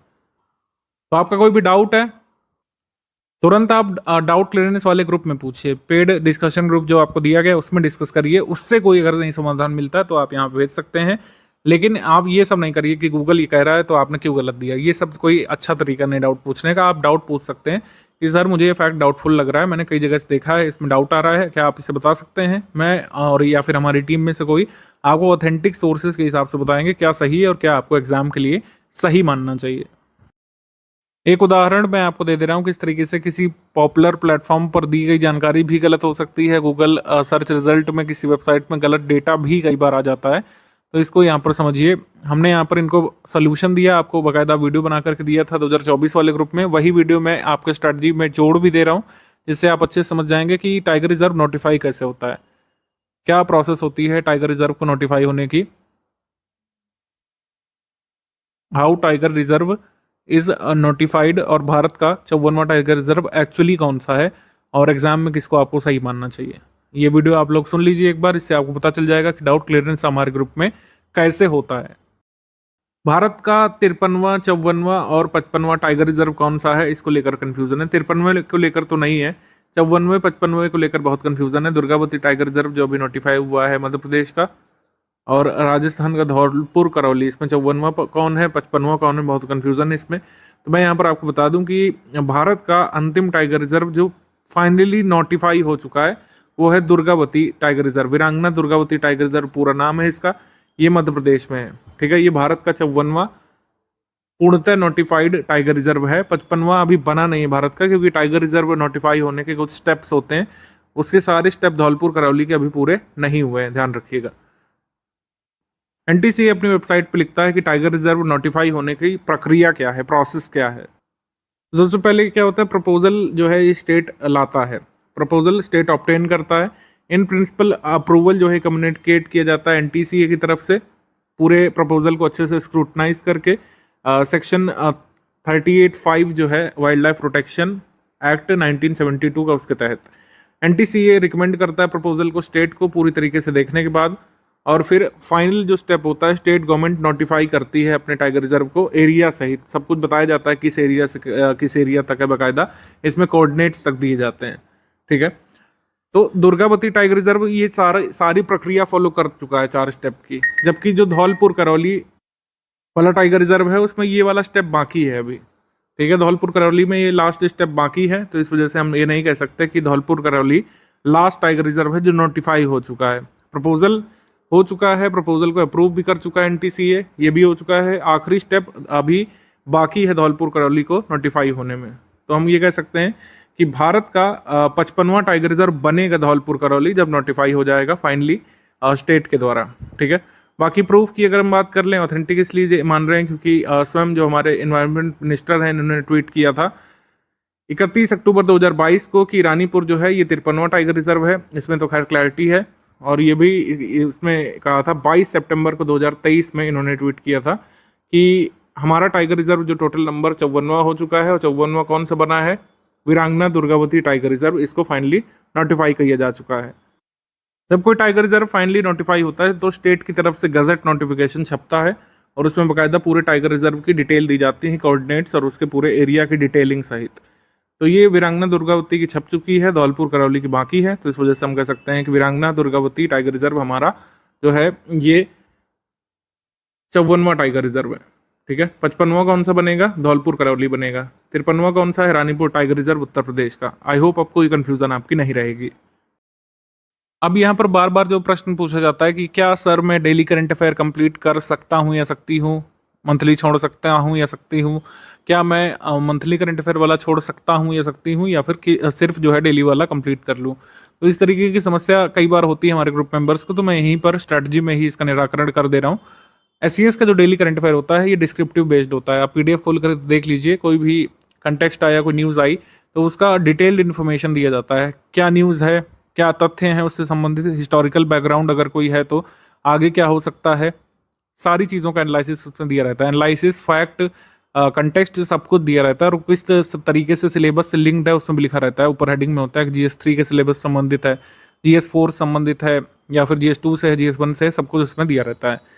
अब मेंस का रेलिवेंस यहाँ पर ज़्यादा रहता है डेली करंट अफेयर में, मतलब जो भी आप PDF पढ़ेंगे उसमें से आपका जो लाभ होगा वो किस स्टेज पर मिलेगा, मेंस में। मेंस में ज़्यादा लाभ मिलता है आपको डेली करंट अफेयर का, प्रीलिम्स के लिए रेलिवेंस इसकी कम रहती है। वहीं अगर हम तुलना करें रेलिवेंस डेली करंट अफेयर के कंपैरिजन में मंथली करंट अफेयर की, प्रीलिम्स के लिए वेरी हाई रहती है और मेंस में इसकी ज़्यादा कोई रेलिवेंस रहती नहीं है। और जो मंथली करंट अफेयर होता है बहुत ही टू द पॉइंट आपने देखा होगा दिया रहता है, जितना एग्जाम में पूछी जा सकती हैं प्रीलिम्स वाले में आपके ऑब्जेक्टिव पेपर के लिहाज से उसको बनाया जाता है। बेसिकली ऑब्जेक्टिव एग्जाम में जिस तरीके के तथ्य पूछे जा सकते हैं, जिस तरीके के फैक्ट या इन्फॉर्मेशन पूछी जा सकती है, उसी हिसाब से उसको डिज़ाइन किया जाता है, उसी हिसाब से लिखा जाता है। कई बार आप देखेंगे कि monthly current affair pre special बहुत ही लिमिटेड नंबर ऑफ पेजेस का स्टडी फॉर सिविल सर्विस का होता है, और उसमें कई बार आपको नोट मेकिंग की भी आवश्यकता नहीं पड़ती है, क्योंकि वो अपने आप में बहुत शॉर्ट होता है। जो मंथली करंट अफेयर होता है या फिर जो यूपी करंट अफेयर होता है बहुत शॉर्ट में हम लोग देते हैं, इन्फॉर्मेशन डेंस होता है। मान लीजिए कोई स्कीम आई है तो जितने इन्फॉर्मेशन उसकी जरूरी है वो सब हम देते हैं उसमें, लेकिन जितना गैर जरूरी चीज़ें होती हैं उसको हम लोग नहीं देते हैं। ठीक है, जैसे स्कीम के डिसएडवांटेजेस वगैरह हम नहीं देते हैं आपके प्रीलिम्स वाले में, क्योंकि प्रीलिम्स में वो उस चीज़ की डिमांड नहीं है। और जबकि मेंस वाले में सब कुछ देते हैं, जो डेली करंट अफेयर होता है उसमें सब कुछ दिया रहता है कि जो स्कीम आई है उसकी क्या ड्रॉबैक्स हो सकते हैं, आगे के इम्प्लीकेशंस क्या हो सकते हैं, सब कुछ की एनालिसिस जो है वो डेली करंट अफेयर में होती है। जबकि प्रीलिम्स वाले में क्या रहता है कि फोकस यहाँ पे किया जाता है कि आप लेस नंबर ऑफ पेजेस पढ़ करके मोर नंबर ऑफ क्वेश्चंस अपने ऑब्जेक्टिव प्रीलिम्स एग्जाम में GS पेपर 1 में कर सकें। तो ये डिफरेंस होता है डेली करंट अफेयर में, मंथली करंट अफेयर में। अब आपको यहाँ पर भान हो गया होगा कि डेली करंट अफेयर क्यों पढ़ना चाहिए और मंथली करंट अफेयर क्यों पढ़ना चाहिए, यूपी करंट अफेयर क्यों पढ़ना चाहिए। अच्छा, एक चीज़ और मैं बता दूं कि कई लोग पूछते हैं कि मंथली करंट अफेयर तो आप लोग कहते हैं कि अच्छे से इसको याद कर लीजिए, बार बार रिवाइज करिए, क्या डेली करंट अफेयर को भी बार बार रिवाइज करने की ज़रूरत है? तो इसका उत्तर है नहीं। इन्फॉर्मेशन डेंस होता है, लेकिन ज़्यादातर अंडरस्टैंडिंग आपकी बनाने के लिए होता है। इसमें आपको सारी इन्फॉर्मेशन रिमेंबर करने की ज़रूरत नहीं होती है। मान लीजिए कोई स्कीम आई है, उसका 360 डिग्री एनालिसिस तो डेली वाले में मिल गया आपको, लेकिन जो स्कीम के फैक्ट जो आपको परीक्षा तक याद रखने हैं वो आपको इसमें मिल जाएगा, मंथली वाले में भी। तो आप क्या कर सकते हैं कि इससे आप अपनी समझ बनाइए और याद करने के लिए सिर्फ मंथली करंट अफेयर का इस्तेमाल करिए। इस तरीके से डेली करंट अफेयर और मंथली करंट अफेयर आपस में अलग हैं या फिर आपस में एक जैसे हैं, ये सब हमने यहाँ पर आपको डिस्क्राइब कर दिया है। और अब आपको पता चल गया होगा कि डेली का भी अपना महत्व है और मंथली करंट अफेयर का भी अपना महत्व है। दोनों आपको फॉलो करने चाहिए at least first stage of preparation में। एक चीज़ का भान आपको होना चाहिए हमेशा ही कि प्रीलिम्स पेपर पूरा अटेम्प्ट नहीं करना है, ना ही पूरा अटेम्प्ट करना एग्जाम की डिमांड है, ना ही पूरा अटेम्प्ट आप कर सकते हैं चाह कर भी। आप कितने भी बड़े स्कॉलर बन जाएं या फिर कितना भी हमारा कंटेंट पढ़ लें या किसी भी इंस्टीट्यूट या फिर दुनिया की सारी किताबें भी अगर कैप्चर कर लें, तब भी आप 150 क्वेश्चंस नहीं निकाल पाएंगे। अच्छा, यहाँ पे कैच है इसलिए भी नहीं निकाल पाएंगे कि क्योंकि 2-3 क्वेश्चन तो हर बार डिस्प्यूटेड निकल आते हैं, या फिर कई बार उसके आंसर गलत होते हैं आयोग के द्वारा, या फिर 2 आंसर सही मान लिए जाते हैं, या फिर क्वेश्चन पूर्णतः डिलीट हो जाता है। पास्ट में भी क्वेश्चन डिलीट हुए हैं मॉडिफाइड की में, आपने देखा होगा। तो जब 150 पूरे क्वेश्चन सही छपे ही नहीं है पेपर में, तो आप कैसे कर सकते हैं? आपको सिर्फ कट ऑफ निकालना है, कट ऑफ कितना जाता है, कितना टारगेट करना चाहिए, वीडियो के आगे के हिस्से में हम लोग कवर कर रहे हैं। लेकिन ये समझिए कि कभी भी आप 100% सिलेबस कवर नहीं कर पाएंगे। जीएस में से कोई 100% कुछ होता ही नहीं है। मैथ्स में, फिजिक्स में, केमिस्ट्री में आप लाए होंगे अपने स्कूल कॉलेज टाइम में 100%, लेकिन जीएस में 100% कुछ होता नहीं है। 100% नहीं किया जा सकता पेपर। 150 क्वेश्चंस कोई भी नहीं सही कर सकता है, कोई भी नहीं कर सकता है, ये आपको पता होना चाहिए। और 150 क्वेश्चंस करना एग्जाम की डिमांड भी नहीं है। 150 आप कवर कर लेंगे, उससे कोई लाभ आपको ना आगे के स्टेजेस में मिलेगा, ना इंटरव्यू में, कहीं कोई लाभ नहीं मिलने वाला। आप सिर्फ क्वालिफाइड लिखे जाएंगे और मेंस का फॉर्म भरेंगे, मेंस से ही जो है फाइनल मेरिट बनती है। अभी सब पेपर का पैटर्न वगैरह अभी आगे डिस्कस करेंगे। पेड ग्रुप सिर्फ ज्वाइन करना काफ़ी नहीं है, बहुत सारी मेहनत इसके आगे जाएगी। पेड ग्रुप ज्वाइन करना तो एक प्रोसेस का पार्ट है। पेड ग्रुप के बाद आपको पढ़ना है, सारे अपडेट देखने हैं, पीवाईक्यू पढ़ना है, जो कंटेंट आगे दिया जाएगा वो पढ़ना है, लेटर स्टेजेस में मेंस का आपको स्टडी करना है, फिर लिस्टिंग कंपाइलेशन कवर करना है, प्रीलिम्स से जस्ट पहले पेड क्विज के सारे क्वेश्चन की प्रैक्टिस करनी है, टेस्ट सीरीज लगानी है। तभी यहाँ पर आपको कहा गया था ग्रुप अनाउंसमेंट के समय ही कि अगर आप डेली 5-6 घंटे यहाँ पे निकालते हैं तो ही जो है स्टडी फॉर सिविल सर्विसेज के साथ आप अपना सक्सेस हासिल कर सकते हैं। 5-6 आवर्स शुरू में आपको यहाँ पे देने पड़ेंगे। फर्स्ट सेकंड स्टेजेस में जब प्रीलिम्स एग्जाम एकदम नज़दीक होगा तो आपको 8-9 घंटे की स्टडी करनी पड़ती है, और जब मेंस एग्जाम एकदम नज़दीक होता है तो आपको 8-9-10 घंटे की स्टडीज़ यहाँ पर करनी पड़ती है। प्रैक्टिस रिसोर्सेज सिर्फ स्टडी फॉर सिविल सर्विस के रहेंगे। एससीएस का पेड क्विज जो चालू होगा 2024 के प्रीलिम्स होने के बाद, जुलाई में चालू हो जाएगा, जुलाई एंड तक। एससीएस का पीवाईक्यू कंपाइलेशन आपको करना है, एससीएस की टेस्ट सीरीज पढ़नी है, और एससीएस का एमसीक्यू बैंक ये आपको लास्ट प्रायोरिटी पे रखना है। अगर समय बचता है तो एससीएस का एमसीक्यू बैंक आप कर सकते हैं, अदरवाइज आपको इतना ही सफिशिएंट होता है कई बार। फर्स्ट प्रायोरिटी ये है, सेकंड प्रायोरिटी पीवाईक्यू कंपाइलेशन है, थर्ड प्रायोरिटी यहाँ पर आपकी टेस्ट सीरीज है। तो ये तीनों तो करना ही है। प्रायोरिटी कोई भी रखें, पहले ये करें, पहले वो करें, या पहले वो करें, ये आप डिसाइड कर सकते हैं। लेकिन 3 चीज़ें प्रैक्टिस रिसोर्सेज के रूप में कंपल्सरली आपको पढ़नी ही पड़ती हैं। स्टडी फॉर सिविल सर्विस का ये कमिटमेंट जो चार्ट होता है हम लोग देते हैं, कंपाइलेशन और लिस्टिंग पीडीएफ, ये आपको 6th वर्जन अब मिलेगा 2025 के लिए। ये कब मिलेगा, इसकी डेट्स यहाँ पर प्रस्तावित लिख दी गई है। ये 28 अक्टूबर को इतिहास का मिल जाएगा, ज्योग्राफी का आपको 19 अक्टूबर को मिल जाएगा, पर्यावरण का 28 सितंबर को पहले ही मिल जाएगा, विज्ञान का 15 नवंबर को, पॉलिटी का 22 नवंबर को, इकोनॉमी का 25 नवंबर को कंपाइलेशन लिस्टिंग पीडीएफ आपको मिल जाएगा। ये टोटल प्रीलिम्स ओरिएंटेड होता है। कंपाइलेशन लिस्टिंग से मेंस का कोई लेना देना नहीं है, प्रीलिम्स ओरिएंटेड कंटेंट होता है, और प्रीलिम्स के लिए आपको इसको स्टडी करना पड़ता है। लेकिन अभी क्या पढ़ेंगे, अब आप सोचेंगे अक्टूबर तक कुछ नहीं पढ़ना है, छुट्टी, ऐसा कुछ नहीं है। अभी मैं वो चीज़ें बताने जा रहा हूँ जो आपको पढ़ना है शुरू में।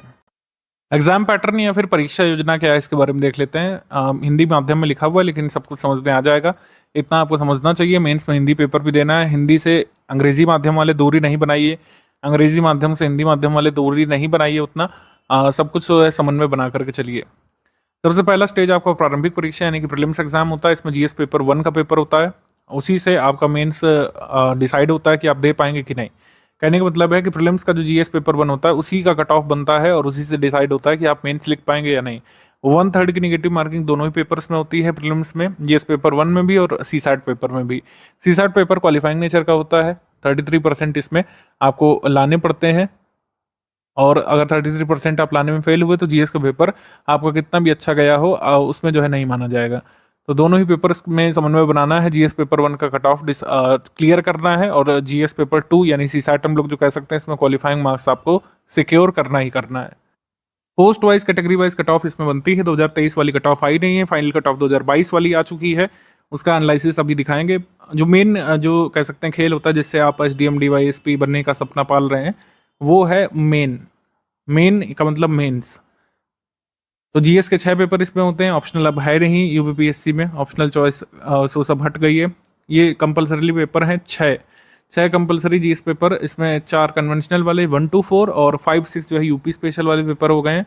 और इसके लिए काफ़ी यहाँ पे प्रयास किया गया था हमारे स्टूडेंट्स प्रेशर ग्रुप्स के द्वारा। फाइनली यूपी स्पेशल जुड़ा, हमने भी इसके लिए काफ़ी सारे प्रयास किए थे एज एन इंस्टीट्यूट की। लेवल प्लेइंग फील्ड सभी स्टूडेंट को मिलना चाहिए। कई हर बार जब मार्कशीट आती थी कुछ ना कुछ विवाद होता रहता है कि फला ऑप्शनल ग्रुप को ज़्यादा लाभ मिला इस बार, फला ऑप्शनल ग्रुप को डिसएडवांटेज मिला। मार्किंग में। तो ये चीज़ें अब खत्म हो चुकी हैं। जीएस पेपर 5, जीएस पेपर 6 और जीएस 1 to 4 ये पेपर्स आपको देने हैं। 2 कंपलसरी पेपर और हैं। सामान्य हिंदी का जो पेपर है ये होता है और एक निबंध का पेपर होता है। निबंध उत्तर प्रदेश में आप यूपीपीएससी के द्वारा जो ये मेंस कराया जाता है इसमें हिंदी माध्यम में लिख सकते हैं या इंग्लिश माध्यम में या उर्दू माध्यम में। 3 चॉइसेस यहाँ पर होती हैं, पेपर में ही लिखा रहता है। तो वो हिंदी, इंग्लिश, उर्दू में निबंध लिखा जा सकता है, लेकिन समान हिंदी का पेपर आपको कंपलसरीली देना है। कई लोग जो यूपीएससी से यहाँ माइग्रेट होते हैं बार बार ये सवाल पूछते हैं, मैं बार बार रिप्लाई करता हूँ, एक बार फिर से कर दे रहा हूँ कि यूपीपीएससी मेंस में 150 मार्क्स का हिंदी का पेपर समान हिंदी का आपको कंपलसरीली देना होता है और इसके मार्क्स मेरिट में जुड़ते हैं। 1500 नंबर के यहाँ पर लिखित पेपर होते हैं और 1500 नंबर में हिंदी का मार्किंग यहाँ पे जोड़ी जाती है। साक्षात्कार यानी पर्सनैलिटी टेस्ट आपका 100 अंकों का होता है और फाइनल जो कट ऑफ बनती है पोस्ट वाइज कैटेगरी वाइज बनती है और इसमें न्यूनतम मार्क्स यानी कि जो मेरिट है वो आपको क्रॉस करना पड़ता है और तभी आपको जो है पोस्ट इसमें मिलती है। तो न्यूनतम मार्क्स आपको इसमें लाना पड़ता है, अधिकतम न्यूनतम का ब्यौरा जो है आयोग देता है फाइनल रिजल्ट में। तो न्यूनतम आपको लाना पड़ता है जो पोस्ट आपको चाहिए। पेपर का पैटर्न समझ लीजिए, आप समझ लेते हैं सिलेबस। जो प्रीलिम्स का समान अध्ययन का सिलेबस है वो यहाँ पे दिया हुआ है। समान अध्ययन परिशिष्ट 5 में हर बार दिया रहता है। तो इसमें आपने देखा हिंदी इंग्लिश दोनों में लिखा हुआ इतना ही सिलेबस दिया रहता है। कई लोग कंफ्यूज रहते हैं कि बस इतना ही सिलेबस है। बस इतना ही कहने के लिए है, सिलेबस बहुत बड़ा है आयोग का। और कई आयोग ऐसे होते हैं जो डिटेल्ड सिलेबस देते हैं। फॉर इंस्टांस यूकेपीएससी हो गया, सीजीपीएससी हो गया, इवन झारखंड का भी जो है काफ़ी डिटेल्ड सिलेबस लिख करके आता है, उसमें काफ़ी सारा इंसाइट आपको मिलता है। तो इसमें सिलेबस पढ़ करके ही इन आयोगों में आपको अंदाजा पड़ जाता है कि क्या क्या आने वाला है, कैसा पेपर बन सकता है। जबकि यूपीपीएससी में उल्टा, यूपीपीएससी में सिलेबस से ज़्यादा कोई आइडिया नहीं मिलता है, आइडिया मिलता है प्रीवियस ईयर क्वेश्चन से। तो पीवाईक्यू से ज़्यादा आइडिया मिलता है इसमें। जैसे इसमें अगर आप देखें, इसमें करंट इवेंट्स नेशनल और इंटरनेशनल इंपॉर्टेंस के लिखे हुए हैं। On current events of national and international importance candidates will be expected to have knowledge about them. मतलब कैंडिडेट्स को राष्ट्रीय अंतर्राष्ट्रीय समसामयिकी का नॉलेज होना चाहिए, लेकिन किस तरीके की समसामयिकी, किस हद तक पूछेंगे, इसका भान आपको पीवाईक्यू देख करके ही होता है। तभी पीवाईक्यू का महत्व होता है सिलेबस को डिसर्न करने के लिए, सिलेबस को समझने के लिए। जैसे सस्टेनेबल डेवलपमेंट इसमें दिया हुआ, तो सस्टेनेबल डेवलपमेंट से लगातार क्वेश्चन एग्जाम में आ रहे हैं। पॉवर्टी इंक्लूजन से क्वेश्चन आ रहे हैं। पॉवर्टी का बेसिक्स कई बार आता है, जैसे हमने बेसिक बुक भी बताई, तो उसमें क्लास 9th एनसीईआरटी हमने हमेशा रिकमेंड की है क्योंकि इससे लाभ मिलता है 1-2 क्वेश्चन का, क्योंकि पॉवर्टी का बेसिक इसमें अच्छे से समझाया हुआ है। तो क्लास 9th की जो एनसीईआरटी बुक है इकोनॉमी की, उसमें आपके ये पॉवर्टी वाला कॉन्सेप्ट क्लियर हो जाता है। बाकी पॉवर्टी के जो फैक्ट्स हैं, कोई रिपोर्ट आती है, कोई डेटा आता है, तो वो तो हम मंथली करंट अफेयर में कवर कराते ही हैं। पॉवर्टी इंक्लूजन, डेमोग्राफिक्स और social sector initiative. Social sector initiatives में ज़्यादातर क्या पूछा जाता है, गवर्नमेंट स्कीम्स ज़्यादातर पूछी जाती हैं सोशल सेक्टर इनिशिएटिव में। तो इसी वजह से मैंने कहा कि पीवाईक्यू से अंदाजा पड़ता है कि सिलेबस हमसे क्या कहना चाह रहा है। कई बार सिलेबस कभी कंफ्यूज भी करता है लोगों को। जैसे यहाँ पर लिखा हुआ है कि एक वेल एजुकेटेड पर्सन जिसके पास कोई स्पेशल क्वालिफिकेशन साइंटिफिक डिसिप्लिन का नहीं है, वो भी ऐसे क्वेश्चन का आंसर कर चुकेगा जो आयोग पूछेगा प्रीलिम्स में। ऐसा नहीं है, साइंस का अच्छा खासा आपको कवरेज रखना पड़ता है। इवन सभी सब्जेक्ट का, चाहे पॉलिटी हो चाहे इकोनॉमी हो, एक अच्छा खासा नॉलेज आपको गेन करना पड़ता है प्रीलिम्स के क्वेश्चन सही करने के लिए। तो ये सब जुमलेबाजी में मत पड़िएगा कि जनरल साइंस है तो ऐसे ही कर लेंगे चलते फिरते, ऐसा नहीं होगा, काफ़ी पढ़ना पड़ेगा यहाँ पे। बाकी सीसैट का पेपर है, सीसैट में अभी से मैं नहीं कहूँगा कि ज़्यादा इसमें मेहनत कीजिए, अभी हमारे पास काफ़ी टाइम है पहली बात तो।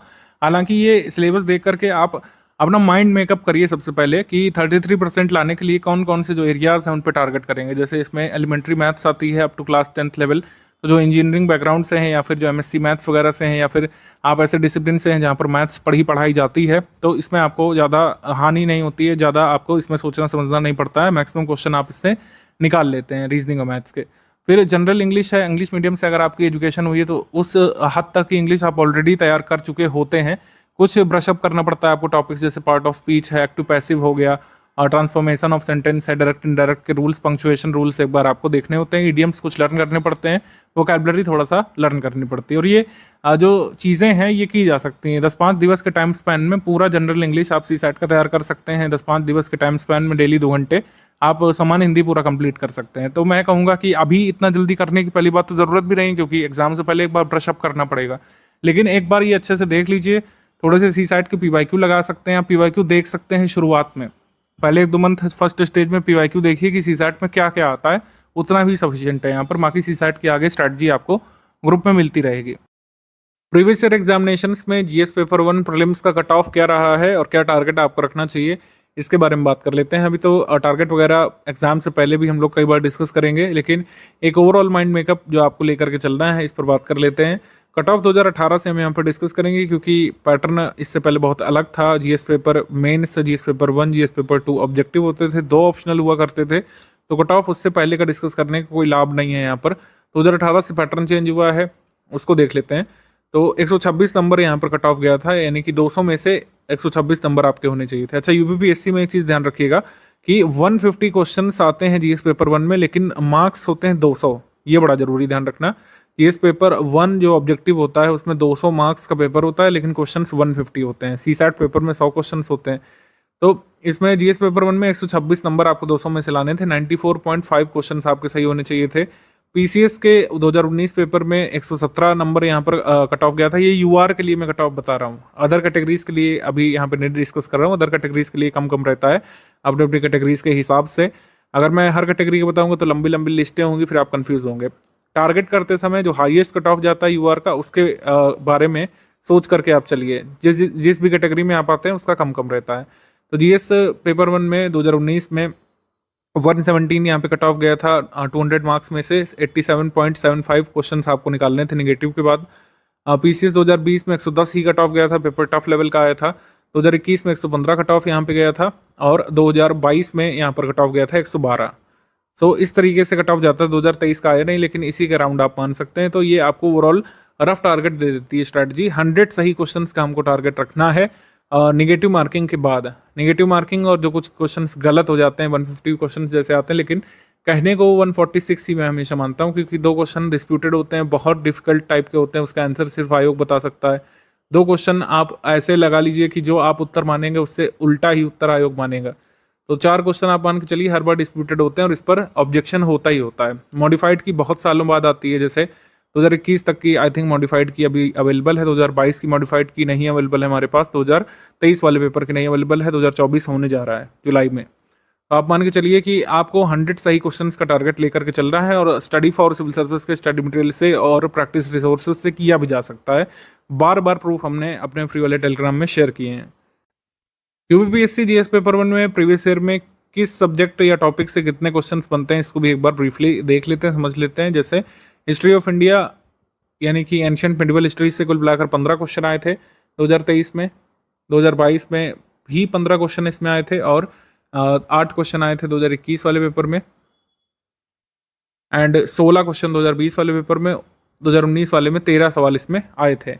इंटरनेशनल मूवमेंट या फिर मॉडर्न हिस्ट्री से आए थे 11 प्रश्न, 9 प्रश्न, 11 प्रश्न, 6 और 9। तो इस तरीके से आप मान के चलिए 1/6 लगभग वेटेज जो होता है 28 से 29 से 30 क्वेश्चन ओवरऑल हिस्ट्री पोर्शन से बनते हैं। तो काफ़ी इंपॉर्टेंट टॉपिक होता है हिस्ट्री प्रीलिम्स एग्जाम के लिए। और इंडियन इकोनॉमी से 11 सवाल आए थे, जिसमें 7 करंट अफेयर के थे, इसमें 4 प्रश्न आए थे, इसमें करीब 2 करंट अफेयर के थे। 8 क्वेश्चन इसमें आए थे 2021 में, मोस्टली करंट अफेयर से लिंक होकर के आए थे। तो इकोनॉमी स्टैटिक और इकोनॉमी करंट अफेयर में क्या डिफरेंस होता है, इसको एक बार देख लेते हैं। इकोनॉमी स्टैटिक और इकोनॉमी करंट अफेयर क्वेश्चन में डिफरेंस होता है, जब भी हम डेफिनेशन बेस्ड क्वेश्चन या फिर एनसीईआरटी बेस्ड क्वेश्चन या फिर जो इस्टेब्लिश्ड नॉर्म्स हैं, जो नियम है, नियम कायदे कानून जो सरकार बना चुकी है, उस पर बात करते हैं, तो वो होता है आपका इकोनॉमी स्टैटिक, हम लोग उसको बोलते हैं। जैसे इसमें पूछा कि पॉवर्टी एस्टिमेशन का क्या मेथड भारत में फॉलो किया जाता है, तो हेड काउंट रेशियो फॉलो होता है। कैलोरी इनटेक से भी पॉवर्टी एस्टिमेशन भारत में हुआ है, और हाउस होल्ड कंजप्शन एक्सपेंडिचर से होता है। पर कैपिटा इनकम से भारत में कभी पॉवर्टी एस्टिमेशन होता नहीं, क्योंकि पर कैपिटा इनकम भारत में नहीं अवेलेबल हो पाती कई बार, और एक कुछ पैरेलल इकोनॉमीज भारत में चल रही हैं, इनफॉर्मल सेक्टर है। तो इसमें क्या होता है कि भारत में पर कैपिटा इनकम से पॉवर्टी एस्टिमेशन नहीं हुआ है कभी आज तक। तो ये हो गया इकोनॉमी। अब मान लीजिए पॉवर्टी एस्टिमेशन का कोई नया मेथड अनाउंस हो जाता है, तो वो हो जाएगा इकोनॉमी करंट अफेयर।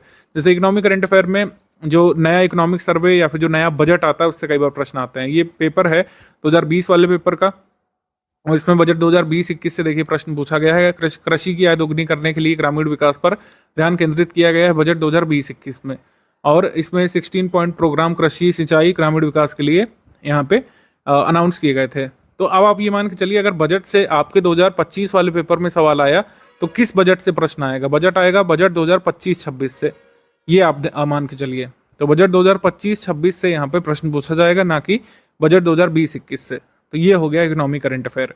जैसे बजट से ये प्रश्न बन सकता है, 2021 वाले एक पेपर में पूछा गया था कि 2021-22 के बजट में जो जो एलोकेशन किए गए हैं उसके हिसाब से इसको क्रम से लगा दीजिए। ठीक है, तो ये हो गया। मैं आपको जो बताने की कोशिश कर रहा हूँ कि जब भी इकोनॉमी करंट अफेयर का सवाल होता है तो वो प्रश्न हर साल बदल जाएगा। आपकी बार जो सवाल आएगा 2024 वाले पेपर में या फिर आपके 2025 वाले पेपर में वो लेटेस्ट बजट से आएगा, पुराने बजट से नहीं। जैसे पुरानी कोई गवर्नमेंट स्कीम पूछी या पुरानी जो कमिटीज़ हैं पॉवर्टी एस्टिमेशन संबंधित या फिर किसी अन्य कार्य के लिए बनाई गई कमेटी, उससे संबंधित अगर चीज़ें पूछेंगे तो उसको हम लोग कहेंगे इकोनॉमी करंट अफेयर। जैसे पुरानी स्कीम्स इसमें पूछी, नाबार्ड की स्थापना कब हुई, किसान क्रेडिट कार्ड कब आया था, और establishment of regional rural bank ये कब कब हुआ था, तो ये आपका इकोनॉमी स्टैटिक हो गया। इकोनॉमी में डेफिनेशन बेस्ड क्वेश्चन की कोर इन्फ्लेशन क्या होता है, हेडलाइन इन्फ्लेशन क्या होता है, WPI क्या होता है, CPI क्या होता है, ठीक है, एब्सोल्यूट पॉवर्टी किसे कहते हैं, ये सब जो चीज़ें डेफिनेशन बेस्ड है, जो इस्टेब्लिश्ड डेफिनेशन है उसको हम लोग बोलेंगे इकोनॉमी स्टैटिक, और जो नवीन चीज़ें पूछेंगे उसको बोलेंगे इकोनॉमी करंट अफेयर। जैसे अगर आपसे पूछें कि रिप्लेसमेंट लेवल फर्टिलिटी की वैल्यू क्या होती है, तो ये हो जाएगा 2.1, ये स्टैटिक हो गया। लेकिन अभी भारत में पूछें कि TFR कितनी चल रही है, जैसे ये पूछा प्रीवियस ईयर में 2015-16 के हिसाब से, अगर 19-20 के हिसाब से पूछें तब ये आंसर डिफरेंट हो जाएगा, तो इसको हम लोग बोलेंगे economy current affair. General science के इसमें क्वेश्चन ज़्यादा आते हैं। साइंस टेक्नोलॉजी क्वेश्चन UPPSC में कम आते हैं। साइंस टेक्नोलॉजी जैसे UPSC में आजकल ज़्यादा पूछी जा रही है, इसमें जनरल साइंस आती है। जनरल साइंस और साइंस टेक में क्या अंतर है, इसको भी देख लेते हैं थोड़ा सा। जनरल साइंस का मतलब हो गया जो हम चीज़ें डेफिनेशन NCERT में पढ़ते हुए आ रहे हैं, जो इस्टेब्लिश्ड चीज़ें हैं, जैसे कौन क्या होता है, हमारे बॉडी की वर्किंग कैसी होती है, कौन से केमिकल का क्या यूज़ है। जैसे आपसे पूछ लें कि वुड स्पिरिट जो है किसे कहते हैं, वुड स्पिरिट, वुड स्पिरिट क्या है, मिथाइल एल्कोहल है, मिथाइल एल्कोहल इसी को बोलते हैं, और इसी को बोलते रहेंगे जब तक ये बदल नहीं दिया जाता।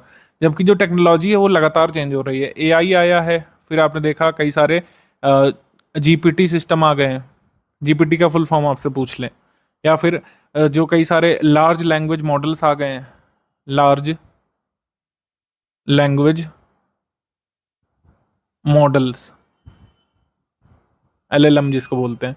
कई सारे नए रोबोट्स, चैटबॉट्स लॉन्च किए जा रहे हैं, तो ये तो लगातार बदल रहे हैं ना। जैसे ChatGPT किसका था, OpenAI का था। फिर गूगल ने अपना कौन सा लॉन्च किया है, बार्ड लॉन्च किया है। एलॉन मस्क ने अपनी कंपनी का अलग लॉन्च किया है। तो इन सब के नाम जो है ये तो हम नहीं पढ़ सकते हैं पहले से किसी बुक में, ये तो नवीन टेक्नोलॉजी है जो जनरली इवॉल्व हो रही है। भारत का जो चंद्रयान मिशन है वो कंप्लीट हो चुका है, अब हम गगनयान की ओर देख रहे हैं, समुद्रयान की ओर देख रहे हैं। नए नए मिशन आ रहे हैं। भारत ने जो अपना लक्ष्य रखा है अपना इंटरनेशनल स्पेस सेंटर स्थापित करने का, वो कब तक का है, ये सब चीज़ें नवीन टेक्नोलॉजी है। और जो हमारी बॉडी की वर्किंग है, जो केमिकल फार्मूलाज है जो हम लोग पढ़ते हुए आ रहे हैं, किस राशि का क्या यूनिट होता है, वो सारी चीज़ें, किस हम लोग क्वांटिटी से क्या क्या मापते हैं। जैसे 2021 वाले पेपर में पूछा था कि ब्लड ग्लूकोज लेवल किससे मापते हैं। तो ये सारी चीज़ें, ये स्टैटिक इकोनॉमी, स्टैटिक साइंस या फिर जनरल साइंस में आ जाएंगे। जो टेक्नोलॉजी लगातार इवॉल्व हो रही है, जैसे कार्बन फाइबर्स हैं, काफ़ी चर्चा में है कार्बन फाइबर्स। ये किसी NCERT बुक में दिया नहीं था, क्योंकि NCERT जब छपी तब कार्बन फाइबर अस्तित्व में नहीं था। लेकिन अब ये चर्चा में है क्योंकि ये स्टील जितना मजबूत है और प्लास्टिक से भी हल्का है। ठीक है, तो ये कार्बन फाइबर अब चर्चा में आया है। हमने यहाँ पे क्या पढ़ा है अपने जनरल साइंस में बुक्स में, पॉलीमर्स पढ़े हैं, पॉलीमर्स पढ़े हैं। तो ये हो गया पॉलीमर, क्या हो गया, ये जनरल साइंस हो गया। और कार्बन फाइबर क्या हो गया, साइंस टेक्नोलॉजी हो गया। तो जनरल साइंस के आपके 19 सवाल, 22 सवाल, 24, 11, 22 इस तरीके से आते हैं। साइंस टेक्नोलॉजी वाले प्रश्न हमारे मंथली करंट अफेयर से कवर हो जाते हैं, तो उसको अलग से आपको पढ़ने की ज़रूरत नहीं पड़ती। मंथली करंट अफेयर में ऑलरेडी एक सेक्शन अब हमारे मैगजीन में होने लगा है साइंस टेक्नोलॉजी वाला, उससे कवर हो जाते हैं सारे सवाल। इंडियन पॉलिटी के 22 प्रश्न इसमें, 16 प्रश्न इसमें, 26 इसमें, 20 इसमें और 22 इसमें, इस तरीके से आए। मतलब 20 के अराउंड पॉलिटिक्स सवाल आने ही आने हैं। इंडियन ज्योग्राफी, वर्ल्ड ज्योग्राफी 21 से लेकर 22-23 प्रश्न इसमें कई बार आ जाते हैं। 21 इधर आए, 18, 16, 16, 18 इस तरीके से प्रश्न आए। फिर आप देखें इन्वायरमेंट इकोलॉजी से 6 प्रश्न, 8 प्रश्न, 4, 13 प्रश्न भी आ चुके हैं एक ईयर में, 12 प्रश्न आ चुके हैं। यूपी जी के यूपी करंट अफेयर से 6-7 सवाल आते हैं, ये यहाँ पे दिया हुआ है। नेशनल इंटरनेशनल करंट अफेयर से 29 से 30 सवाल आते हैं, कभी 33 भी आए हैं, 28 भी आए हैं, 29, 30 इस तरीके का होता है।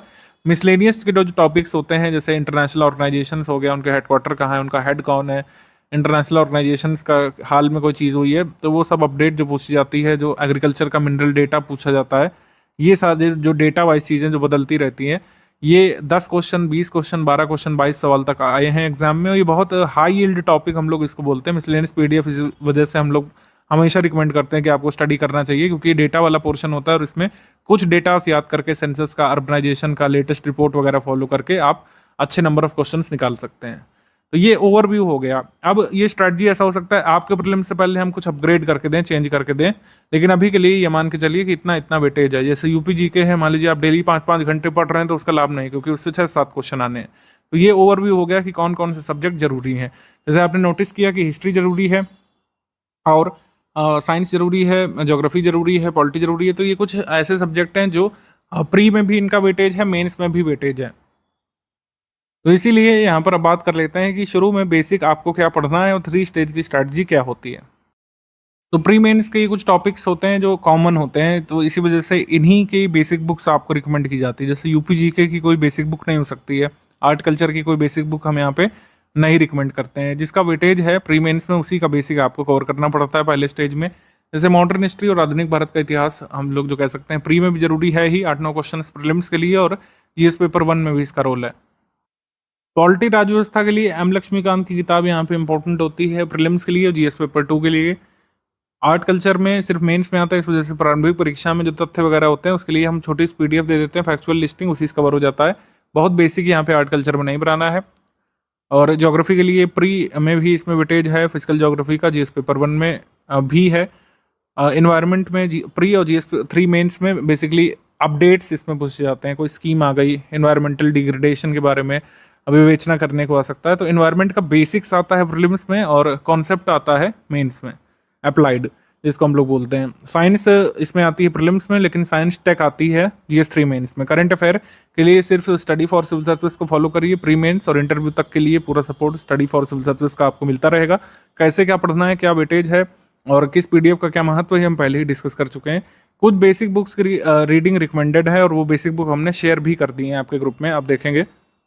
अभी मैं टॉपिक वाइज किस सब्जेक्ट के लिए कौन सी बुक है वो भी बता दूंगा, लेकिन ये समझिए कि पॉलिटी के लिए एम लक्ष्मीकांत की किताब यहाँ पे ज़रूरी है और रिकमेंडेड है, क्योंकि मेंस में भी इसका महत्व है। आपको प्रीलिम्स में भी पढ़ना है और मेंस में भी आपको हेल्प करती है। ओवरऑल अंडरस्टैंडिंग आपकी बन जाएगी। बाकी प्रीलिम्स के लिए कंपाइलेशन लिस्टिंग जो आएगी 6th वर्जन, वो आपके लिए सफिशिएंट होगी।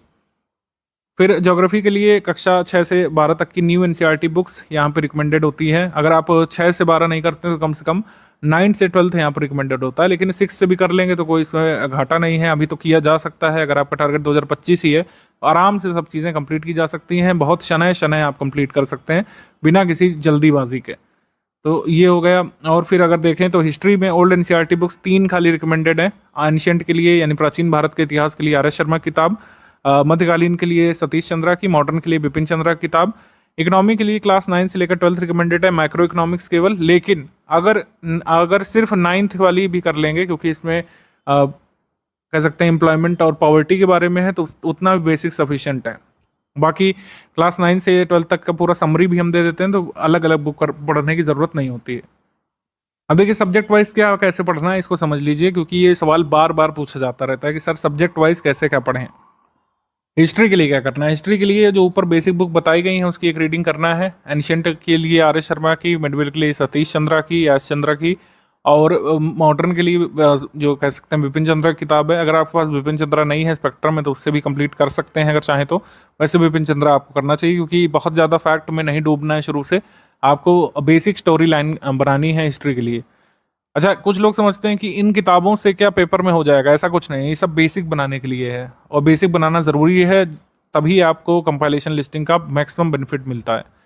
तो क्या करना है, आपको बेसिक बुक की रीडिंग करनी है एक बार। फिर क्या कर सकते हैं, स्टडी फॉर सिविल सर्विस का पापा वीडियो, एंशिएंट का, मिडविल का, मॉडर्न का कवर कर सकते हैं रिवीजन के लिए। अगर वीडियो आपको लंबा लगता है, वीडियो देखने का आपके पास कोई टाइम नहीं है, तो आप क्या कर सकते हैं कि जो बेसिक बुक है उसकी आप एक बार रीडिंग कर लीजिए और हिस्ट्री के जो क्वेश्चन है उनको लगा लीजिए, और जो समरी पीडीएफ है हिस्ट्री की उसको एक बार रीड कर लीजिए, वो भी सफिशिएंट है। पापा वीडियो आप स्किप कर सकते हैं। अगर पापा वीडियो देखते हैं तो समरी स्किप कर सकते हैं। कोई भी एक काम आप करिए, हिस्ट्री के क्वेश्चंस लगाते रहिए, फिर आपको कंपाइलेशन लिस्टिंग मिल जाएगी सेकंड स्टेज के कंप्लीट होते ही। और फिर जो है आप कंपाइलेशन लिस्टिंग पढ़ते रह सकते हैं, क्विज के क्वेश्चंस करिए, पीवाईक्यू करिए। इस तरीके से हिस्ट्री प्रीलिम्स के लिए पूरी होगी। अब ज्योग्राफी के लिए सुनिए। ज्योग्राफी के लिए एनसीईआरटी 6 से 12th बेसिक बुक आपको कंप्लीट करनी चाहिए, बिल्कुल की भी जा सकती है। सभी का क्लास वाइज पापा वीडियो बना हुआ है। अगर आपको लगता है कभी बुक नहीं पढ़े हैं ज्योग्राफी की, तो क्या करिए, पापा वीडियो देख डालिए एक बार पहले और फिर बुक पढ़ना शुरू करिए, आपको सब चीज़ें अच्छे से समझ में आएगी। बुक में भी कोई लेटेस्ट अपडेट नहीं फॉलो करिए कि अरे सर इसमें तो जुपिटर के सैटेलाइट ही गलत लिखे हुए हैं। देखिए एनसीईआरटी से बेसिक बनाना है, आपको फैक्ट नहीं कवर करना है। फैक्ट अवॉइड करिए। एनसीईआरटी में कोई फैक्ट लिखा हुआ है कि जो है भारत में इस राज्य में सबसे ज़्यादा ये पाया जाता है, उसको इग्नोर करिए। वो सब तो हम देंगे आपको मिसलेनियस में, सारे आंकड़े करंट अफेयर में सब चीज़ें कवर करेंगे। यहाँ पर बेसिक समझिए। बेसिक मतलब रिवर की अवधारणा क्या है, रिवर कहाँ से निकलती है, माउंटेन कैसे बनते हैं, टेथीस सी क्या है, हिमालय कैसे बने हैं, पेनिनसुलर प्लेट्यू कितने भागों में डिवाइडेड है, ये सब जो बेसिक चीज़ें जो कई बार आप लोग स्किप कर देते हैं, उसमें समस्या होती है। तो आपको समझ में आ गया होगा कि बेसिक बुक से बेसिक यहाँ पे कवर करना है। फैक्चुअल के लिए चिंता मत करिए, फैक्ट्स तो बहुत सारे आपको दिए जाएंगे कंपाइलेशन लिस्टिंग के फॉर्म में, आपको क्विज कराई जाएगी, टेस्ट सीरीज में बहुत सारे फैक्ट जो जरूरी वाले सब कराए जाएंगे। लेकिन अभी बेसिक बनाइए। बेसिक के बिना फिर फैक्ट तैयार करने में लोगों को बहुत समस्या होती है, जो अभी बैठे रहते हैं और फिर सोचते हैं कि बस क्या है कंपाइलेशन लिस्टिंग पढ़ के प्रीलिम्स निकाल देंगे। तो उनका क्या रहता है कि ना प्रीलिम्स अच्छे से निकल पाता है, मान लीजिए निकल भी गया तो वो मेंस का नहीं कर पाते हैं। बेसिक जरूरी है, इसके लिए बेसिक को इग्नोर नहीं करिए। मैं रिपीट कर देता हूँ, 6 से 12 तक की बेसिक बुक्स आपको एनसीईआरटी वाली न्यू जो दी गई हैं, जिसकी पीडीएफ आपको ग्रुप में दे दी गई है, हिंदी इंग्लिश में अलग अलग, उसको कवर कर लीजिए। उसके बाद स्टडी फॉर सिविल सर्विसेज की लिस्टिंग कंपाइलेशन यहाँ पे सफिशिएंट होगी। ज्योग्राफी के क्वेश्चन बैंक आप लगा सकते हैं, पीवाईक्यू लगा सकते हैं इसको कंप्लीट करने के बाद, और कंपाइलेशन लिस्टिंग का वेट कर लीजिए। जब तक नहीं होता तब तक इसको रिवाइज करते रहिए। पॉलिटी के लिए लक्ष्मीकांत सिर्फ एक किताब जो बताई गई, जो आपको बाहर से लेना है। लक्ष्मीकांत की बुक हम नहीं शेयर कर सकते हैं अपने पेड ग्रुप में, क्योंकि वो कॉपीराइटेड मटेरियल है, किसी और का कॉपीराइट है। आप उसको खुद परचेज करिए शॉप से। आप 6th एडिशन ले सकते हैं, 7th भी अब आ गया उसका। कुछ चैप्टर्स यूपीएससी के लिए जो जुड़े हैं 7th में, वो बहुत ज़्यादा इंपॉर्टेंट नहीं है, 6th से भी काम हो जाएगा जिनके पास 6th है। उससे आप बारीकी से समझने की कोशिश करिए। जो पॉलिटी है, इंडियन पॉलिटी का जो बेसिक्स है उसकी समझने की कोशिश करिए। प्रीलिम्स में ज़्यादातर लिस्टिंग्स और फैक्ट आते हैं, तो लेकिन जीएस पेपर 2 जो है उसके लिए अवधारणाएं बनाने के लिए बहुत ज़रूरी है लक्ष्मीकांत की रीडिंग। लक्ष्मीकांत की बुक पढ़ने के बाद पॉलिटी के टॉप 500 क्वेश्चन हमने प्रैक्टिस के लिए दिए हैं, उसको आप फॉलो कर सकते हैं। तब तक फिर कंपाइलेशन लिस्टिंग आ जाएगी, उससे आप प्रीलिम्स के लिए रिवाइज करते रहिए। विज्ञान के लिए स्टडी फॉर सिविल सर्विसेज के लिए पापा वीडियो की पीडीएफ हमने दे दी है, उससे आप बेसिक बनाइए। टॉप 600 एनसीईआरटी क्वेश्चंस दे दिए हैं एनसीईआरटी बुक्स के ही, उसको आप लगा सकते हैं। और कंपाइलेशन लिस्टिंग जो आ जाएगी प्रीलिम्स के लिए वही सफिशिएंट होगी। साइंस के लिए, साइंस की आपको बुक क्लास वाइज नहीं पढ़नी है, जो पापा वीडियो दिया गया है वही सफिशिएंट है। और पापा वीडियो नहीं पढ़ सकते हैं, पापा वीडियो की पीडीएफ भी हमने बना करके दे दी है। इन्वायरमेंट के लिए स्टडी फॉर सिविल सर्विस की समरी पीडीएफ, टॉप 400 क्वेश्चन फिलहाल दे दिए गए हैं, इससे इतना ही सफिशिएंट है अभी के लिए। स्टडी फॉर सिविल सर्विस की समरी से बेसिक बनाइए, क्वेश्चंस की प्रैक्टिस कर लीजिए। इन्वायरमेंट की कंपाइलेशन लिस्टिंग जो आ जाएगी प्रीलिम्स के लिए, केवल उसी को पढ़िएगा। मेंस के लिए भी इन्वायरमेंट का जो आपको कंटेंट मेंस ग्रुप में अलग से मिला होगा उससे होगा, क्योंकि इन्वायरमेंट में ज़्यादातर करंट अफेयर आते हैं मेंस में। अर्थव्यवस्था के लिए हमने बताया क्लास 9 से 12 तक की मैक्रो इकोनॉमिक्स की समरी हमने दे दी है। अगर बुक पढ़ना चाहते हैं तो 9th की जरूर पढ़ लीजिए, अदरवाइज बुक्स आप स्किप करके जो ये समरी दी हुई है ना, इसको पढ़ लीजिए आप। और फिर इकोनॉमी की हमने बेसिक फैक्ट की डेफिनेशन की कंपाइलेशन दे दी है स्टैटिक इकोनॉमी के लिए। मतलब स्टैटिक इकोनॉमी आप लोग अगर सोच रहे हो कि कैसे तैयार करें, तो जो इकोनॉमी की हमने कंपाइलेशन पीडीएफ दे दी है ग्रुप की शुरुआत में ही, उससे आपकी स्टैटिक इकोनॉमी और जो बेसिक कॉन्सेप्ट है वो कवर हो जाएंगे इकोनॉमी के। आप इन्फ्लेशन की डेफिनेशन नहीं जानते हैं, आप अगर WPI नहीं जानते हैं, कितने इंडेक्सेस आते हैं, कोर इंडस्ट्रीज भारत की कौन कौन सी है, भारत की इंडस्ट्रियल पॉलिसी कितनी बार रिवाइज हुई है, ये सारी चीज़ें सब इसमें बेसिक इकोनॉमी कंपाइलेशन में कवर करा दी गई है। तो करंट अफेयर इकोनॉमी का कैसे कवर होगा? करंट अफेयर कवर होगा जब यूनियन बजट, यूपी बजट, ये सब आपको नया दिया जाएगा। इकोनॉमिक सर्वे जो सरकार द्वारा नया जारी किया जाएगा 2025 वाला, वो दिया जाएगा। बजट 2025 वाला जरूरी है, हालांकि 24 वाला भी आपको मिल जाएगा रेफरेंस के लिए, अच्छे से समझने के लिए। जब बजट का हम बनाएंगे, क्योंकि चुनाव के बाद ही अब बजट आएगा, ये चुनाव का वर्ष है तो बजट फेब में नहीं आता, जुलाई में आता है। तो जुलाई तक जो बजट आएगा उसको हम लोग समराइज करके आपके ग्रुप में देंगे। बाकी करंट अफेयर के लिए हमने बता दिया, daily current affair basic understanding और मेंस की अंडरस्टैंडिंग के लिए पढ़ते रहिए। डेली अपडेट्स के लिए डेली करंट अफेयर का जो कह सकते हैं क्विज वगैरह है, ये शुरू हो जाएगा। क्विज ग्रुप आपका शुरू होगा 2024 के प्रीलिम्स होने के बाद, मतलब जुलाई एंड तक आप मान के चलिए आपका क्विज ग्रुप शुरू हो जाएगा। मंथली करंट अफेयर पीडीएफ हर माह के अंत में भेजी जाती है, प्रारंभिक परीक्षा में पूछे जाने वाले सवालों को कवर करती है, तो वो आपको कवर करते रहना है। जैसे जैसे दी जा रही है उसको कवर करते रहिए। मिसलेनियस टॉपिक्स जो अपडेटेड अभी तक हैं वो हमने दे दिए हैं। 2025 में आपका पेपर है, कई आंकड़े कई बार बदल जाते हैं, तो जो भी अपडेट होगा, मान लीजिए ISFR नहीं आएगी आपके एग्जाम के लिए, वो आपको अपडेट करके दी जाएगी। यूपी स्पेशल में यूपी स्टैटिक जीके आती है, यूपी करंट अफेयर आती है। तो यूपी स्टैटिक जीके और यूपी जीके के टॉप 1000 क्वेश्चन ये स्टैटिक के लिए हैं, बाकी यूपी करंट अफेयर आपके ग्रुप में आता रहेगा। यूपी बजट, यूपी का कोई भी अपडेट आ गया, कोई रिपोर्ट आ गई, वो आपके ग्रुप में मिलता रहेगा। यूपी स्टैटिक इससे कवर होगा, यूपी स्टैटिक के नोट से और 1000 क्वेश्चन से। स्टैटिक मतलब उत्तर प्रदेश कितने इकोनॉमिकल जोन्स में डिवाइडेड है, कितने इकोलॉजिकल जोन्स में डिवाइडेड है, ठीक है। उत्तर प्रदेश में कितने बर्ड सेंचुरी हैं अभी तक, उत्तर प्रदेश में रामसर साइट कितने, ये सब स्टैटिक के नोट्स में कवर है। और उत्तर प्रदेश का जितना भी करंट अफेयर है वो आपको मंथली बेसिस पर मिलता रहेगा। तो आई होप अब सब्जेक्ट वाइज क्लियर होगा क्या कैसे करना है। प्रायोरिटी वगैरह अभी आप छोड़ सकते हैं, क्योंकि अभी एकदम तो नज़दीक है नहीं प्रीलिम्स, अभी काफ़ी टाइम है हमारे पास। अभी तो आपको स्टडी ओरिएंटेशन बनाना है, तो ये प्रायोरिटी वाला छोड़ दीजिए। अभी किस तरीके से कैसे सब्जेक्ट वाइज आपको स्टडी करना है ये समझिए। अगर आप 2025 के फुल पेड ग्रुप में हैं, या फिर ओनली टेस्ट सीरीज वाले ग्रुप में हैं, या फिर test series with current affair वाले पेड बैच में हैं, तो इस तरीके से आपके टेस्ट होंगे। 1 सितंबर 2024 से शुरू होगा। पहले सेक्शनल टेस्ट होने हैं, 20 section wise test, 15 full length test होने हैं। सेक्शनल टेस्ट इस तरीके से होंगे, एंशिएंट हिस्ट्री का पहले होगा। सब्जेक्ट या फिर जो आपको स्टडी मटेरियल तैयार करना है उसके बारे में लिखा है, R S Sharma basic NCERT book plus study for civil service summary. तो इस तरीके से आपका पहला टेस्ट होगा 7 को, फिर दूसरा है 13 सितंबर को बाद में। तो ये पूरी डेट दी हुई है। अब इसमें कुछ परिवर्तन हम लोग कर सकते हैं, कभी भी कोई अगर परिवर्तन होगा डेट्स में तो आपको मैसेज जो है आपके क्विज वाले ग्रुप में मिल जाएगा, या फिर आपको पेड ग्रुप में बता दिया जाएगा। जिस दिन टेस्ट होता है 8 बजे टेस्ट की पीडीएफ आपके ग्रुप में आती है। टेस्ट जो है हम ओएमआर फॉर्मेट में करवाते हैं, मतलब एक डमी ओएमआर आपको दिया जाएगा, उसमें आपको करना पड़ेगा। यूपीपीएससी का प्रीलिम्स एग्जाम आपको हर हाल में ऑफलाइन मोड में ही देना है, ऑनलाइन एग्जाम होता नहीं है स्टेट पीसीएस का कभी भी, ठीक है। तो आपको ये ओएमआर पर ही करना होगा। ये ऐप वगैरह में हम टेस्ट सीरीज नहीं कराते, जिससे ओएमआर में अगर आपको एक्चुअल पेपर देना है तो ओएमआर में आपको प्रैक्टिस भी करनी चाहिए। मतलब आप अगर ऑनलाइन भी ले रहे हैं तब भी आपको ओएमआर पर ही अटेम्प्ट करना चाहिए, ये हमारा रिकमेंडेशन होता है। जिस मोड में आप परीक्षा देने जा रहे हैं उसी मोड में आपको तैयारी करनी चाहिए। जैसे पेड क्विज है वो तो ऑनलाइन ही हो सकती है, उसका अपना बेनिफिट है। टेस्ट सीरीज आपको क्वेश्चन पेपर चाहे तो प्रिंट करके कर सकते हैं, चाहे इसको ऑनलाइन कर सकते हैं ओएमआर में भर करके। एक डमी ओएमआर हम आपको देंगे, उसको चाहे तो प्रिंट कर सकते हैं, तो मार्केट में ओएमआर अवेलेबल होती है। जिस भी तारीख को होगा टेस्ट की पीडीएफ आएगी, क्वेश्चन पेपर, आप उसको अटेम्प्ट करिए, फिर आंसर शीट आ जाएगी। आपकी आंसर शीट दी हुई होगी, जहाँ जहाँ पर जरूरी होगा रेलिवेंट एक्सप्लेनेशन भी दिया रहता है। कई बार हमारे एक्सप्लेनेशन से एक क्वेश्चन के एक्सप्लेनेशन से 2-2, 3-3 क्वेश्चन कई बार हमारे प्रीलिम्स एग्जाम में देखे गए हैं। सब प्रूफ हमने दिए हैं। कई बार हम 4 स्टेटमेंट का अगर क्वेश्चन बना रहे हैं तो उसी एक क्वेश्चन से 2 क्वेश्चन तक आपके एक प्रीलिम्स पेपर में आए हैं। स्टडी फॉर सिविल सर्विसेज की टेस्ट सीरीज बहुत रिसोर्स इंटेंसिव, इन्फॉर्मेशन डेंस होती है और थोड़ा सा लेंदी आप कह सकते हैं, लेकिन हमेशा की तरह बेनिफिशियल हमारी टेस्ट सीरीज होती है। पीवाईक्यू इधर उधर करके हमारी टीम टेस्ट सीरीज नहीं बनाती है। आपको टेस्ट सीरीज सब्सटेंशियल मिलती है, जिससे आप सिलेबस का एक बड़ा चंक रिवाइज कर सके। ये हमारा उद्देश्य होता है आपको टेस्ट सीरीज कराने का, और हर बार फ्रेश टेस्ट सीरीज इसीलिए दी जाती है। हमारी कभी पुरानी आप टेस्ट सीरीज देख सकते हैं, 2018 से 2017 से बनाना शुरू किया है, और 7-8 वर्षों में आप देखिएगा हर साल की टेस्ट सीरीज के क्वेश्चन आपको नए मिलेंगे, जीएस के भी, करंट अफेयर के भी। यूपीपीएससी 2025 में मैंने जैसे 3 स्टेज स्ट्रैटेजी के बारे में बात की है, तो ये क्या है इसको समझिए। आप अपनी स्ट्रैटेजी को, जो कि एक लॉन्ग टर्म स्ट्रैटेजी है, इसको 3 हिस्सों में तोड़ सकते हैं। पहला स्टेज होगा 5 घंटे डेली आपको स्टडी करना है। ये जो पहला स्टेज है ये लास्ट करना चाहिए 30 डेज से लेकर 45 डेज तक। मतलब जितना भी हमने बेसिक आपको स्टडी मटेरियल और बुक्स बताए हैं, ये आपको 30 से 45 डेज तक कंप्लीट करना चाहिए।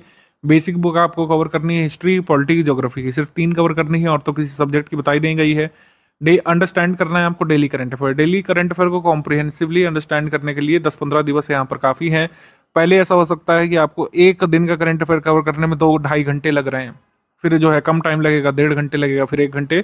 आपको 30 मिनट भी लाना है कि 30 मिनट में आप डेली करंट अफेयर कवर करके नोट्स भी बना सकें। और सब पूरा उदाहरण मैं आपको अभी एक करके देने वाला हूँ कैसे ऐसा कर सकते हैं।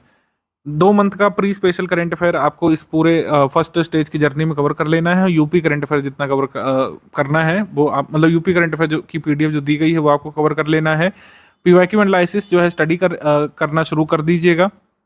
पीवाईक्यू का अभी सिर्फ एनालिसिस करिए, उसके मतलब कह सकते हैं रिवाइज मत करिए ना, उसको तैयार करने की कोशिश करिए। पीवाईक्यू में एनालिसिस ये करिए कि किस तरीके के क्वेश्चंस बनते हैं, कितने लेंदी क्वेश्चंस बनते हैं एक पेपर में, कितने टफ, कितने ट्रिकी क्वेश्चन बन रहे हैं, क्या आप इन क्वेश्चंस का आंसर एनसीईआरटी बुक पढ़ के कर सकते हैं कि नहीं, और नोट मेकिंग कैसे करें।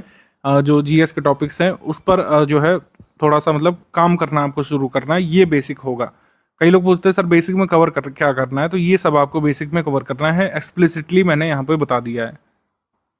पीवाईक्यू एनालिसिस और नोट मेकिंग आपको करने की अवधारणा बनाना शुरू करना है। नोट मेकिंग अभी कैसे कर सकते हैं इसका उदाहरण मैं अभी देने जा रहा हूँ।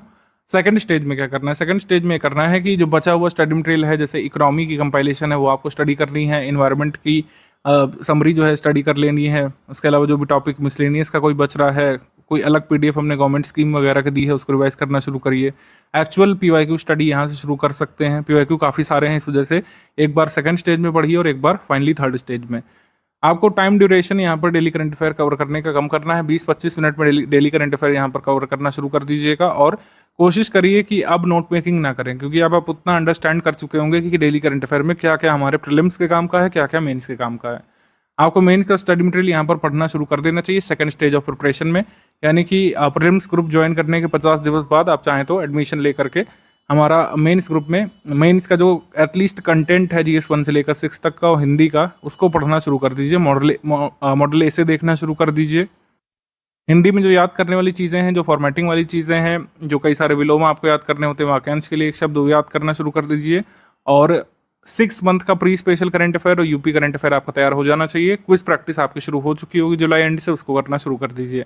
ये आपको सेकंड स्टेज में करना है। कई लोग ऐसे होंगे जो प्रीलिम्स ग्रुप के साथ ही मेंस ग्रुप में आ गए होंगे, तो कई लोग कंफ्यूज होंगे कि क्या मेंस की स्टडी पहले डे से शुरू करें, तो नहीं, मैं रिकमेंड करूंगा कि पहले आप बेसिक कवर कर लीजिए और फिर सेकंड स्टेज में प्रीलिम्स और मेंस के साथ साथ स्टडी करना शुरू करिए। यहाँ पर स्टडी ड्यूरेशन आपकी बढ़ेगी, इसीलिए 6 से 7 घंटे फिर आपको स्टडी करना पड़ेगा।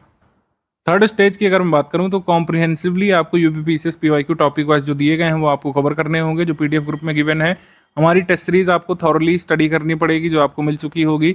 पेड क्विज के सारे क्वेश्चंस फिर आपको लगाने पड़ेंगे। पेड क्विज में क्वेश्चंस की संख्या हम ऑलरेडी बढ़ा देते हैं जैसे ही प्रीलिम्स नजदीक होता है, और एमसीक्यू बैंक भी आपको फिर लगाना शुरू कर देना चाहिए। मल्टीपल टाइम्स कंपाइलेशन लिस्टिंग जो 6 वर्जन दी जा चुकी होगी, आपको उसका रिवीजन करना है बार बार लगातार। सो इसी तरीके से आपका जो है प्रीलिम्स कवर होगा। ये थर्ड स्टेज जो है कब से शुरू होगी, जब एग्जाम डेट अनाउंस हो चुकी होगी, उसके 80-90 दिवस जब बचे होंगे तब आप थर्ड स्टेज में आ जाएंगे प्रिपरेशन में।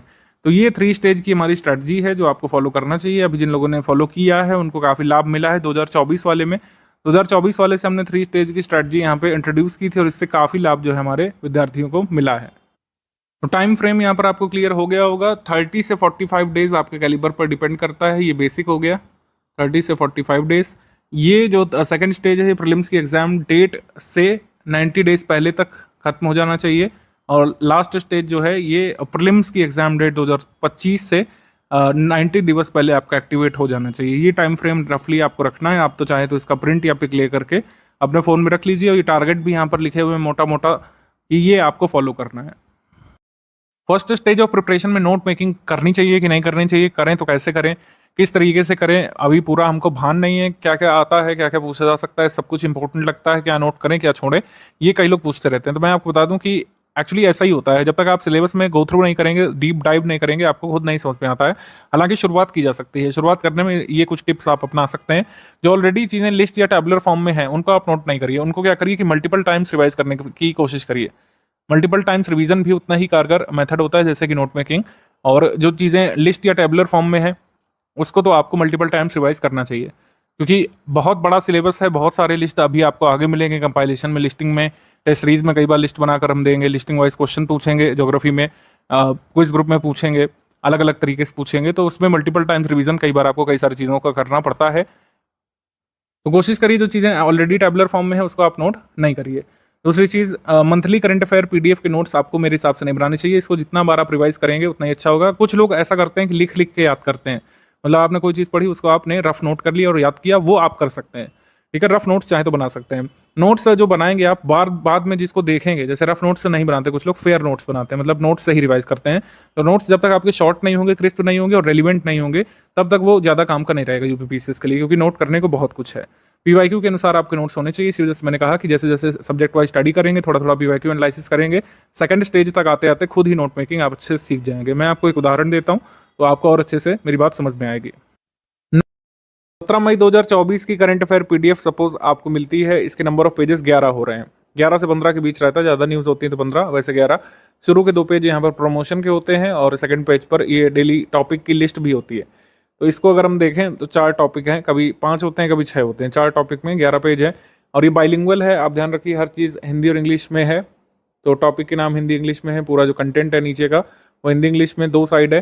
तो इसको आप आधा मानिए एक लैंग्वेज में, 4.5 पेज मानिए, 4.5 पेज को हमको मैक्सिमम टू मैक्सिमम आधे पेज में, एक पेज में नोट करने की आदत बनानी है। आप ये मान के चलिए कि जितना भी आप पेज पढ़ रहे हैं, मान लीजिए आप 100 पेज अगर कवर कर रहे हैं रीडिंग में, उसका नोट मेकिंग जो है 5 से 10 पेजेस के भीतर ही होना चाहिए, इससे ज़्यादा होना ही नहीं चाहिए। ठीक है। अब आपको लगेगा कि सर हमें तो पता नहीं कैसे नोट करना है, कैसे पता चलेगा कि इंपॉर्टेंट क्या है, तो मैं बता रहा हूँ आपको कि ये आप रेगुलरली जब चीज़ों से गो थ्रू होंगे, जब फर्स्ट स्टेज खत्म कर रहे होंगे, जो बेसिक बुक बताया गया है उसका रीडिंग खत्म कर रहे होंगे, तब जाकर के आप नोट मेकिंग की पोजीशन पर आएंगे। पहले दिन से कोई भी नोट मेकिंग अच्छा नहीं करता है, ना ही कोई कर सकता है। आप ना हम ना कोई एजुकेटर ना कोई एस्पायरेंट जो सिलेक्ट हुए भी होंगे, उन्होंने पहले दिन से सबसे अच्छा नोट नहीं बनाया होगा। तो नोट मेकिंग एक ग्रेजुअल प्रोसेस है, आप अपने आप में सुधार खुद देखेंगे। इनसाइट मैं आपको देने जा रहा हूँ किस तरीके से नोट कर सकते हैं अगर आप बेसिक पढ़े हुए हो तो। नोट मेकिंग के बेसिक 3 सोपान है। सबसे पहले तो आप रीड करिए, अंडरस्टैंड करिए, जो लिखा गया है उसको समझने की कोशिश करिए और फिर लिखिए।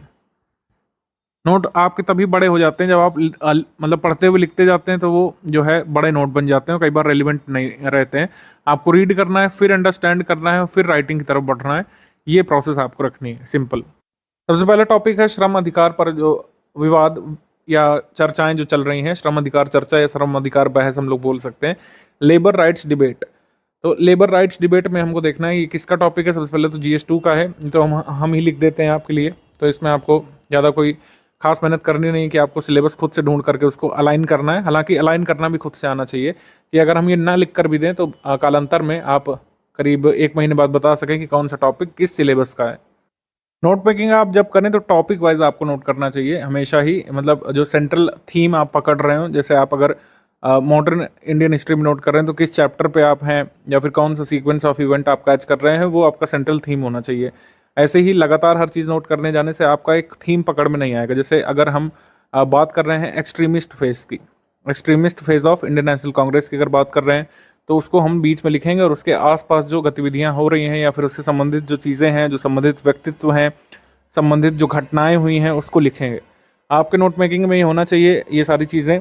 जिस भी विषय वस्तु को आप पकड़ें तो उसके बारे में लिखें कि वो क्या है। सबसे पहले तो वॉट बहुत ज़रूरी है। वॉट, वॉट यानी कि क्या है वो, उसका मतलब क्या है, मीनिंग क्या है।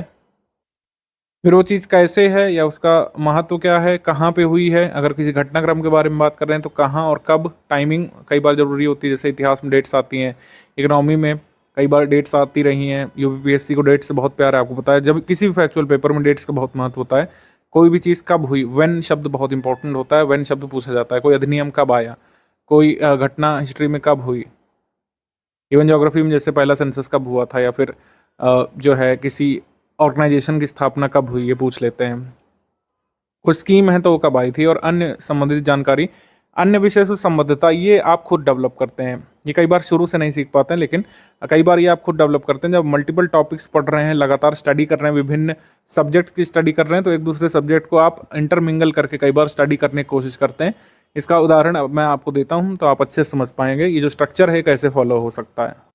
तो GS पेपर 2 का है ये। इसमें कह रहे हैं भारत और ऑस्ट्रेलिया वर्तमान में एक व्यापक आर्थिक सहयोग समझौते पर बातचीत कर रहे हैं, जिसमें एक चैप्टर है श्रम, लेबर।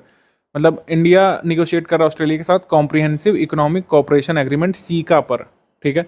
विभिन्न तरीके के एग्रीमेंट्स अलग अलग कंट्रीज के साथ भारत साइन करता है। जैसे ECTA एग्रीमेंट होता है, ये सीका एग्रीमेंट पर बातचीत चल रही है। जैसे ऑस्ट्रेलिया के साथ हम एकटा साइन कर चुके हैं, इकोनॉमिक कोऑपरेशन और ट्रेड एग्रीमेंट। तो ये सीका पर बातचीत चल रही है। तो इसमें ऑस्ट्रेलिया की कुछ एजेंसीज हैं, जब भी कोई एग्रीमेंट होता है तो वहाँ की एजेंसी से यहाँ की एजेंसीज बातचीत करती हैं। ऑस्ट्रेलिया के पैनल ने, जो वहाँ की एजेंसी है उसके पैनल ने आरोप लगाया कि भारत में चाइल्ड लेबर को लेकर के स्थितियाँ अच्छी नहीं हैं। जबकि ऑस्ट्रेलिया ने जो चीज़ कोट की है वो ये है कि वाकफरी नामक फाउंडेशन है, उसमें कह रहे हैं कि ये मॉडर्न स्लेवरी है, ये है, वो है। इंडिया के आंकड़े क्या कहते हैं ये हमने लिख दिया। 2011 में 2011 सेंसस के हिसाब से टोटल चाइल्ड पॉपुलेशन 5 से 14 साल के लोगों की कितनी है, 259.6 मिलियन। इनमें से 10.1 मिलियन यानी कि टोटल चाइल्ड पॉपुलेशन का करीब 3.9% ये मेन वर्कर या मार्जिनल वर्कर के रूप में काम कर रहा था। अब इंडिया ने भी इसमें रिस्पांस दिया है कि इंडिया जो है चाइल्ड लेबर को लेकर काफ़ी सक्रिय। इवन लेबर लॉज भारत में जो है उसके बारे में बताया गया है। जैसे bonded labour abolition act 1976 ensure करता है कि यूनियंस जो है किसी भी वर्कर के राइट्स का हरासमेंट ना करें। तो ऐसे ही जो मेन लोकस हमारा इसमें समझ में आता है कि पूरी न्यूज़ में इंडिया क्या कह रहा है, ऑस्ट्रेलिया क्या कह रहा है, ज़्यादा जरूरी है बैकग्राउंड, और जो लीगल फ्रेमवर्क अभी इस समय अवेलेबल है इंडिया के पास चाइल्ड लेबर से या फोर्स्ड लेबर से निपटने के लिए, उसके बारे में हमको स्टडी करना होगा। स्टडी क्या करना होगा, बेसिकली फैक्ट कलेक्ट करने होंगे यहाँ पे। अब आप सोच रहे होंगे हमको कैसे समझ में आएगा कि बाकी सारी चीज़ें नहीं जरूरी हैं, भारत में श्रम कानून संबंधी लीगल फ्रेमवर्क ही जरूरी है, उसमें भी सिर्फ फैक्ट कि कौन सा अधिनियम कब आया था, तो ये सब PYQ देखने से आएगा। तो ये मैंने बताया कि जैसे जैसे स्टडीज़ में आगे बढ़ेंगे ना, उसी तरीके से आपको चीज़ें समझ में आएंगी कि लेजिस्लेशन का जो ईयर है वो इंपॉर्टेंट है। बार बार आप देखेंगे PYQ में ईयर पूछ रहा है, ये एक्ट कब आया उसका ईयर पूछ रहा है, ये एक्ट कब आया उसका ईयर, कई बार 4 एक्ट दे देगा और आपसे क्रोनोलॉजी में लगाने को आएगा कि ये एक्ट्स आप क्रोनोलॉजी में लगाइए, 1 2 3 4 है कि 3 4 2 1 है, इस तरीके से। तो ये पढ़ते हुए आपको समझ में आएगा। इसकी नोट मेकिंग कैसे कर सकते हैं, ILO को शामिल करते हुए, labour regulations framework in India को शामिल करते हुए कैसे एक बेसिक नोट ऐसा बना सकते हैं जो हम आगे रिवाइज भी कर सकें। तो इस तरीके से आप नोट मेकिंग कर सकते हैं। ये मैं आपको एक मेथड दे रहा हूँ, जो जो जरूरी है वो नोट किया। जैसे Indian regulations on labour rights, overall labour rights को हमने ले लिया, केवल चाइल्ड लेबर की बात नहीं की, ओवरऑल लेबर से संबंधित जितने भी कानून हैं उनको हमने नोट कर लिया। ट्रेड यूनियन एक्ट कब आया था, 1926 में। Indian industrial employment standing order act 1946 आया था। इंडस्ट्रियल डिस्प्यूट एक्ट 1947 आया था। Factories act 1948, mines act 1952, maternity benefit act 1961, code on wages 2019 में भी पास हुआ है बहुत पार्लियामेंट के द्वारा, इसको प्रेसिडेंट असेंट मिला है अगस्त 8 2019 को। Child labour prohibition regulation act 1986 में आया था, इसको अमेंड किया गया है 2016 में। इन्हीं अधिनियमों में से 4 अधिनियम लेकर के आपको क्रोनोलॉजी में लगाने को भी पूछा जा सकता है UPPSC में, ये अधिनियम कब आए थे, या फिर किसी इंडिविजुअल अधिनियम का ईयर पूछ सकते हैं कि जो है इंडस्ट्रियल डिस्प्यूट एक्ट कब आया था, इस तरीके से, क्योंकि मॉडर्न हिस्ट्री का ही पार्ट भी बन सकता है। अब इंडिया ऑस्ट्रेलिया के बारे में बात कर लेते हैं। इंडिया ऑस्ट्रेलिया के बीच ECTA economic cooperation trade agreement कब साइन हुआ था, 2 अप्रैल 2022 को अस्तित्व में आया था, दिसंबर 2022 में। ज्वाइंट एक्सरसाइज हम लोग जो करते हैं ऑस्ट्रेलिया के साथ वो काकाडू और ऑस्ट्रा हिंद करते हैं, ठीक है। इंडिया जो है ये क्वाड का एक मेंबर है, फाउंडर मेंबर है क्वाड का, और क्वाड की जो एक्सरसाइज होती है उसको मालाबार बोलते हैं, ये आप नोट कर सकते हैं। ये थोड़ी सी जगह मैंने खाली छोड़ी है, खाली इसलिए छोड़ी कि बाकी कोई अदर डेवलपिंग इवेंट हुआ या फिर ऑस्ट्रेलिया के बारे में कोई न्यूज़ आती है, या फिर अगर आप कुछ स्टैटिक नोट करना चाहते हैं ऑस्ट्रेलिया के बारे में, आप डेली करंट अफेयर पढ़ रहे थे ज्योग्राफी पढ़ते समय, आपको ऑस्ट्रेलिया के बारे में यहाँ पे कुछ जानकारी मिली, आप उसको यहाँ पे नोट कर सकते हैं। ऑस्ट्रेलिया की कोई नदी चर्चा में आ गई बाद में, या फिर आपने स्टैटिक ही पढ़ा, ऑस्ट्रेलिया में बैरियर रीफ के बारे में पढ़ा, उसके बारे में आपने नोट कर लिया, ठीक है। आपने ऑस्ट्रेलिया के डेजर्ट के बारे में पढ़ा, उसके बारे में नोट कर लिया। रिवर्स के बारे में, मिनरल्स के बारे में, ऑस्ट्रेलिया में कौन कौन से मिनरल्स किस रीजन में पाए जाते हैं, ये सब। इस तरीके से खाली जगह भी कई जगह पर आप चाहें तो छोड़ सकते हैं बात के लिए। अब ILO को इसमें देखिए, लेबर की बात हो रही तो लेबर संबंधित संगठन कौन सा है, अंतर्राष्ट्रीय श्रम संगठन ILO की स्थापना का वर्ष ये आपको मिसलेनियस PDF में ऑलरेडी मिल जाएगा, लेकिन इस तरीके से आपको रिवाइज करना चाहिए, जो मैंने बताया था कि आप अन्य विषय संबद्धता कैसे बैठाएंगे। मुख्यालय इसका जिनेवा स्विट्जरलैंड में, 187 सदस्य देश इस समय। वर्तमान महानिदेशक हैं गिलबर्ट F होंगबो, जो कि टोगो से हैं, ठीक है। ये क्वेश्चन अभी RS पेपर में आया था, 1 साल पहले जो RS पेपर हुआ था उसमें आया था। अब ILO की बात चलिए, तो ILO के बारे में थोड़ा सा आपको पता होना चाहिए कि जो ट्रीटी ऑफ वर्सलिस हुई थी, ट्रीटी ऑफ वर्सलिस, जिससे फर्स्ट वर्ल्ड वॉर ख़त्म हुआ था, उसमें एक टर्म ये भी था कि ILO की स्थापना होगी। तो ILO की स्थापना होती है 1919 में, लेकिन ये 1946 में UN का बॉडी बनता है, UN की एजेंसी ये बनता है 1946 में। ILO की बात चल रही तो थोड़ा सा मॉडर्न इंडियन हिस्ट्री से इसको जो है कोराबरेट करते हैं। मॉडर्न हिस्ट्री में ILO का सिग्निफिकेंस क्या है, मॉडर्न हिस्ट्री में जब आप नॉन कॉपरेशन अराउंड पढ़ रहे होंगे, event non cooperation around event जो पढ़ रहे होंगे, 1919 में एक समिट हुई थी, पहली समिट हुई थी कह सकते हैं, पहली कॉन्फ्रेंस हुई थी ILO की,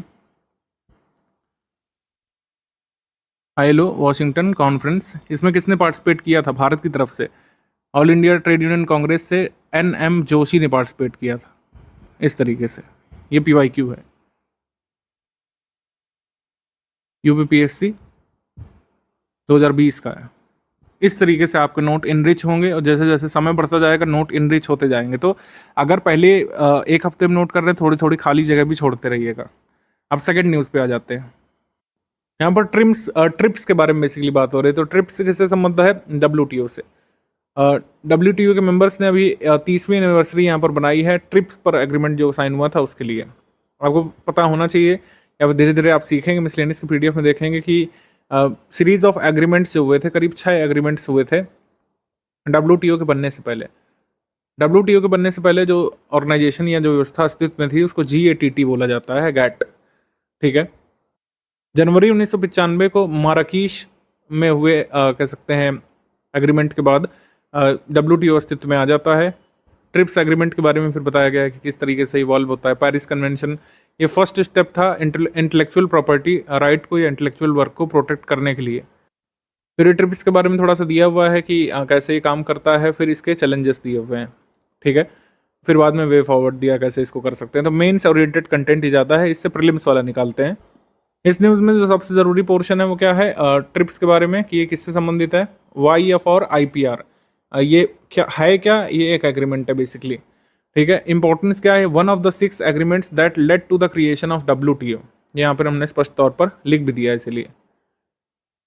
अभी IP से संबंधित है, IPR इंटेलेक्चुअल प्रॉपर्टी राइट की बात हो रही। तो किसी को अगर IP नहीं पता तो सबसे पहले उसको पता होना चाहिए intellectual property is associated with human brain applied for creativity and invention. Creativity and invention दो टर्म इंपॉर्टेंट है। Various efforts in input of manpower, time, energy, skill, money are required to invent or create something as per law. Legal right or monopoly right are given to creator or innovator to harvest the economic benefit of their invention or creation. कहने का मतलब है कि अगर कोई invention करता है, किसी चीज़ का कोई आविष्कार करता है, तो उसको एक मोनोपोली मिलती है या फिर लीगल राइट मिलता है कि उस इन्वेंशन से जो भी पैसा वो बनाना चाहे या फिर जो अदर तरीके का बेनिफिट वो कमाना चाहे, इसका मोनोपोली उसके पास रहेगा, कोई दूसरा उससे छीन ना ले या फिर उसके क्रिएशन को चोरी ना कर ले। बाकी WTO के बारे में लिख दिया थोड़ा सा। 1 जनवरी 1995 को माराकीश समझौते के तहत अस्तित्व में आया था। 123 नेशंस ने इसको साइन किया था। 15 अप्रैल 1994 को GATT को इसने रिप्लेस कर लिया था, general agreement on trade and tariff. अभी भी देखिए मेरे A4 साइज के कागज में इतनी जगह बची हुई है कि 2 टॉपिक आसानी से नोट किए जा सकते हैं। अगर कभी भी कोई देश के बारे में अगर चीज़ नोट कर रहे हैं, जैसे वियतनाम के बारे में अगली न्यूज़ है, तो वियतनाम का आपको मैप जरूर स्टडी करना है, ठीक है। मैप अपने रूम में जरूर लगा होना चाहिए। हर एस्पिरेंट के पास एक मैप तो होता ही है, होना चाहिए आपके पास, और उसको पढ़ना भी है। सिर्फ लगे के लिए लगाने के लिए नहीं होना चाहिए कि घर में लगा है या कमरे में लगा है या टेबल के पास लगा है, उसको पढ़ना भी है, अध्ययन करना है कि अगर वियतनाम चर्चा में है, वियतनाम के बारे में बाकी चीज़ें तो ठीक है, लेकिन रिवर्स कौन कौन सी वहाँ पे ज़रूरी वाली हैं, और क्या वहाँ पे कोई इंपॉर्टेंट माउंटेन या वोल्केनो है, वो सीमा साझा कर रहा है, किस देश से सीमा साझा कर रहा है, या फिर किस नदी से मतलब माफ़ कीजिएगा किस ओशन से या किस सी से लगा हुआ है, वहाँ पर क्या कोई लोकल विंड भी बहती है, वहाँ पर क्या इंपॉर्टेंट मिनरल्स भी पाए जाते हैं। हालांकि ज्योग्राफी में सब अलग से पढ़ना है, लेकिन जब आप ज्योग्राफी पढ़ चुके होंगे तब डेली करंट अफेयर में जो चीज़ आएगी उससे आप रिवाइज करेंगे। इस तरीके से जो है नोट मेकिंग की जाएगी और इस तरीके से की जानी चाहिए। वियतनाम के बारे में जैसे इसमें बात कर रहे हैं हम लोग, वियतनाम को आपको अपने मैप में देखना चाहिए। वियतनाम की जो कैपिटल है वो हनोई है, हनोई, ये आपको लर्न करना है। ये किसको फेस कर रहा है? अपने ईस्टर्न साइड में साउथ चाइना सी को। बॉर्डर किसको कर रहा है? कैम्बोडिया को कर रहा है, लाओस को कर रहा है, और चाइना को भी बॉर्डर कर रहा है। तो ये आपको इसमें लर्न करना है। तो इस तरीके से आपको डेली 5-6 घंटे की स्टडी अब शुरू कर लेनी चाहिए। प्रारंभिक परीक्षा हो यानी प्रीलिम्स एग्जाम या मुख्य परीक्षा मेंस एग्जाम हो, दोनों की ही अप्रोच अलग अलग होती है, लेकिन स्टडी दोनों में ही आपको कॉम्प्रिहेंसिवली करना पड़ेगा। तो लोग मेंस ग्रुप में आपको हमने बता दिया कि आपको सेकंड स्टेज ऑफ प्रिपरेशन में मेंस का देखना शुरू कर देना चाहिए। बाकी कोई भी आपका डाउट है, जो लोग फुल पेड ग्रुप में है वो अपना डाउट कहाँ पूछेंगे, मैंने बताया। आप अपने डाउट क्लियरेंस वाले ग्रुप में अपना डाउट पूछेंगे और विद इन 6 आवर्स एडमिन आपको रिस्पॉन्ड करके आपका डाउट सॉल्व करने का पूरा प्रयास करेंगे। आपको वीडियो फॉर्मेट में, पिक फॉर्मेट में, जैसे भी पॉसिबल होगा आपको डाउट सॉल्व करके देंगे। आपका डाउट बशर्ते UPPSC प्रीलिम सिलेबस से संबंधित होना चाहिए। अगर आपका डाउट ऐसे ग्रुप का है जिसमें डिस्कशन ग्रुप का सपोर्ट नहीं है, जैसे टेस्ट सीरीज वाला ग्रुप है या फिर ओनली स्टडी मटेरियल वाला ग्रुप है, तो आप इस गिवन नंबर पर स्क्रीनशॉट के साथ अपना डाउट भेज सकते हैं। 24 आवर्स के भीतर इस डाउट को भी सॉल्व करने का पूरा प्रयास हमारी टीम करेगी। अच्छा, PYQ के बारे में आपको एक चीज़ क्लियर कर दूं कि जितने भी स्टडी फॉर सिविल सर्विस की PYQ कंपाइलेशन है, एक ही है, हमने दिया है, टॉपिक वाइज है, और एक आपको दिया है अब पेपर वाइज, तो पहले पेपर वाइज देखिएगा फर्स्ट स्टेज ऑफ प्रिपरेशन में, सेकंड स्टेज में टॉपिक वाइज जो दिया है वही पढ़िएगा यहाँ पे। अदर कोई पब्लिकेशन की बुक ना पूछिएगा हमसे, ना ही कोई हम रिकमेंड करते हैं, क्योंकि उसमें बहुत ज़्यादा कन्फ्यूज़न है। कई सारे नॉन रिलेवेंट पीवाईक्यू डाले हैं, अदर स्टेट पीसेस के और अदर एग्जाम के भी पीवाईक्यू उसमें ऐड कर दिए हैं, जो कि ज़रूरी नहीं है। अच्छा, कई मिथ भी जुड़े हुए हैं इससे, तो आप समझ लीजिए कि पिछले 10 साल के पीवाईक्यू कंप्लीट करके जो सिलेबस कंप्लीट करने का सपना देख रहे हैं आप भूल जाइए। सिलेबस का एक भाग है पीवाईक्यू, सिलेबस समझने में हेल्प करते हैं आपके पीवाईक्यू, लेकिन पीवाईक्यू से पूरा सिलेबस कंप्लीट नहीं किया जा सकता है। तो पीवाईक्यू आपको विषयों को समझने में हेल्प करेगा, हमारे स्टडी मटेरियल को कंप्लीट करने में हेल्प करेगा और विभिन्न तरीके से आपको लाभ पहुंचा सकता है। लेकिन सिर्फ पीवाईक्यू के भरोसे आप अपना प्रीलिम्स का एग्जाम क्लियर नहीं कर सकते हैं, इसको समझिए और जो स्ट्रैटेजी बनाई गई है उसी हिसाब से फॉलो करना यहाँ पे शुरू कर लीजिए।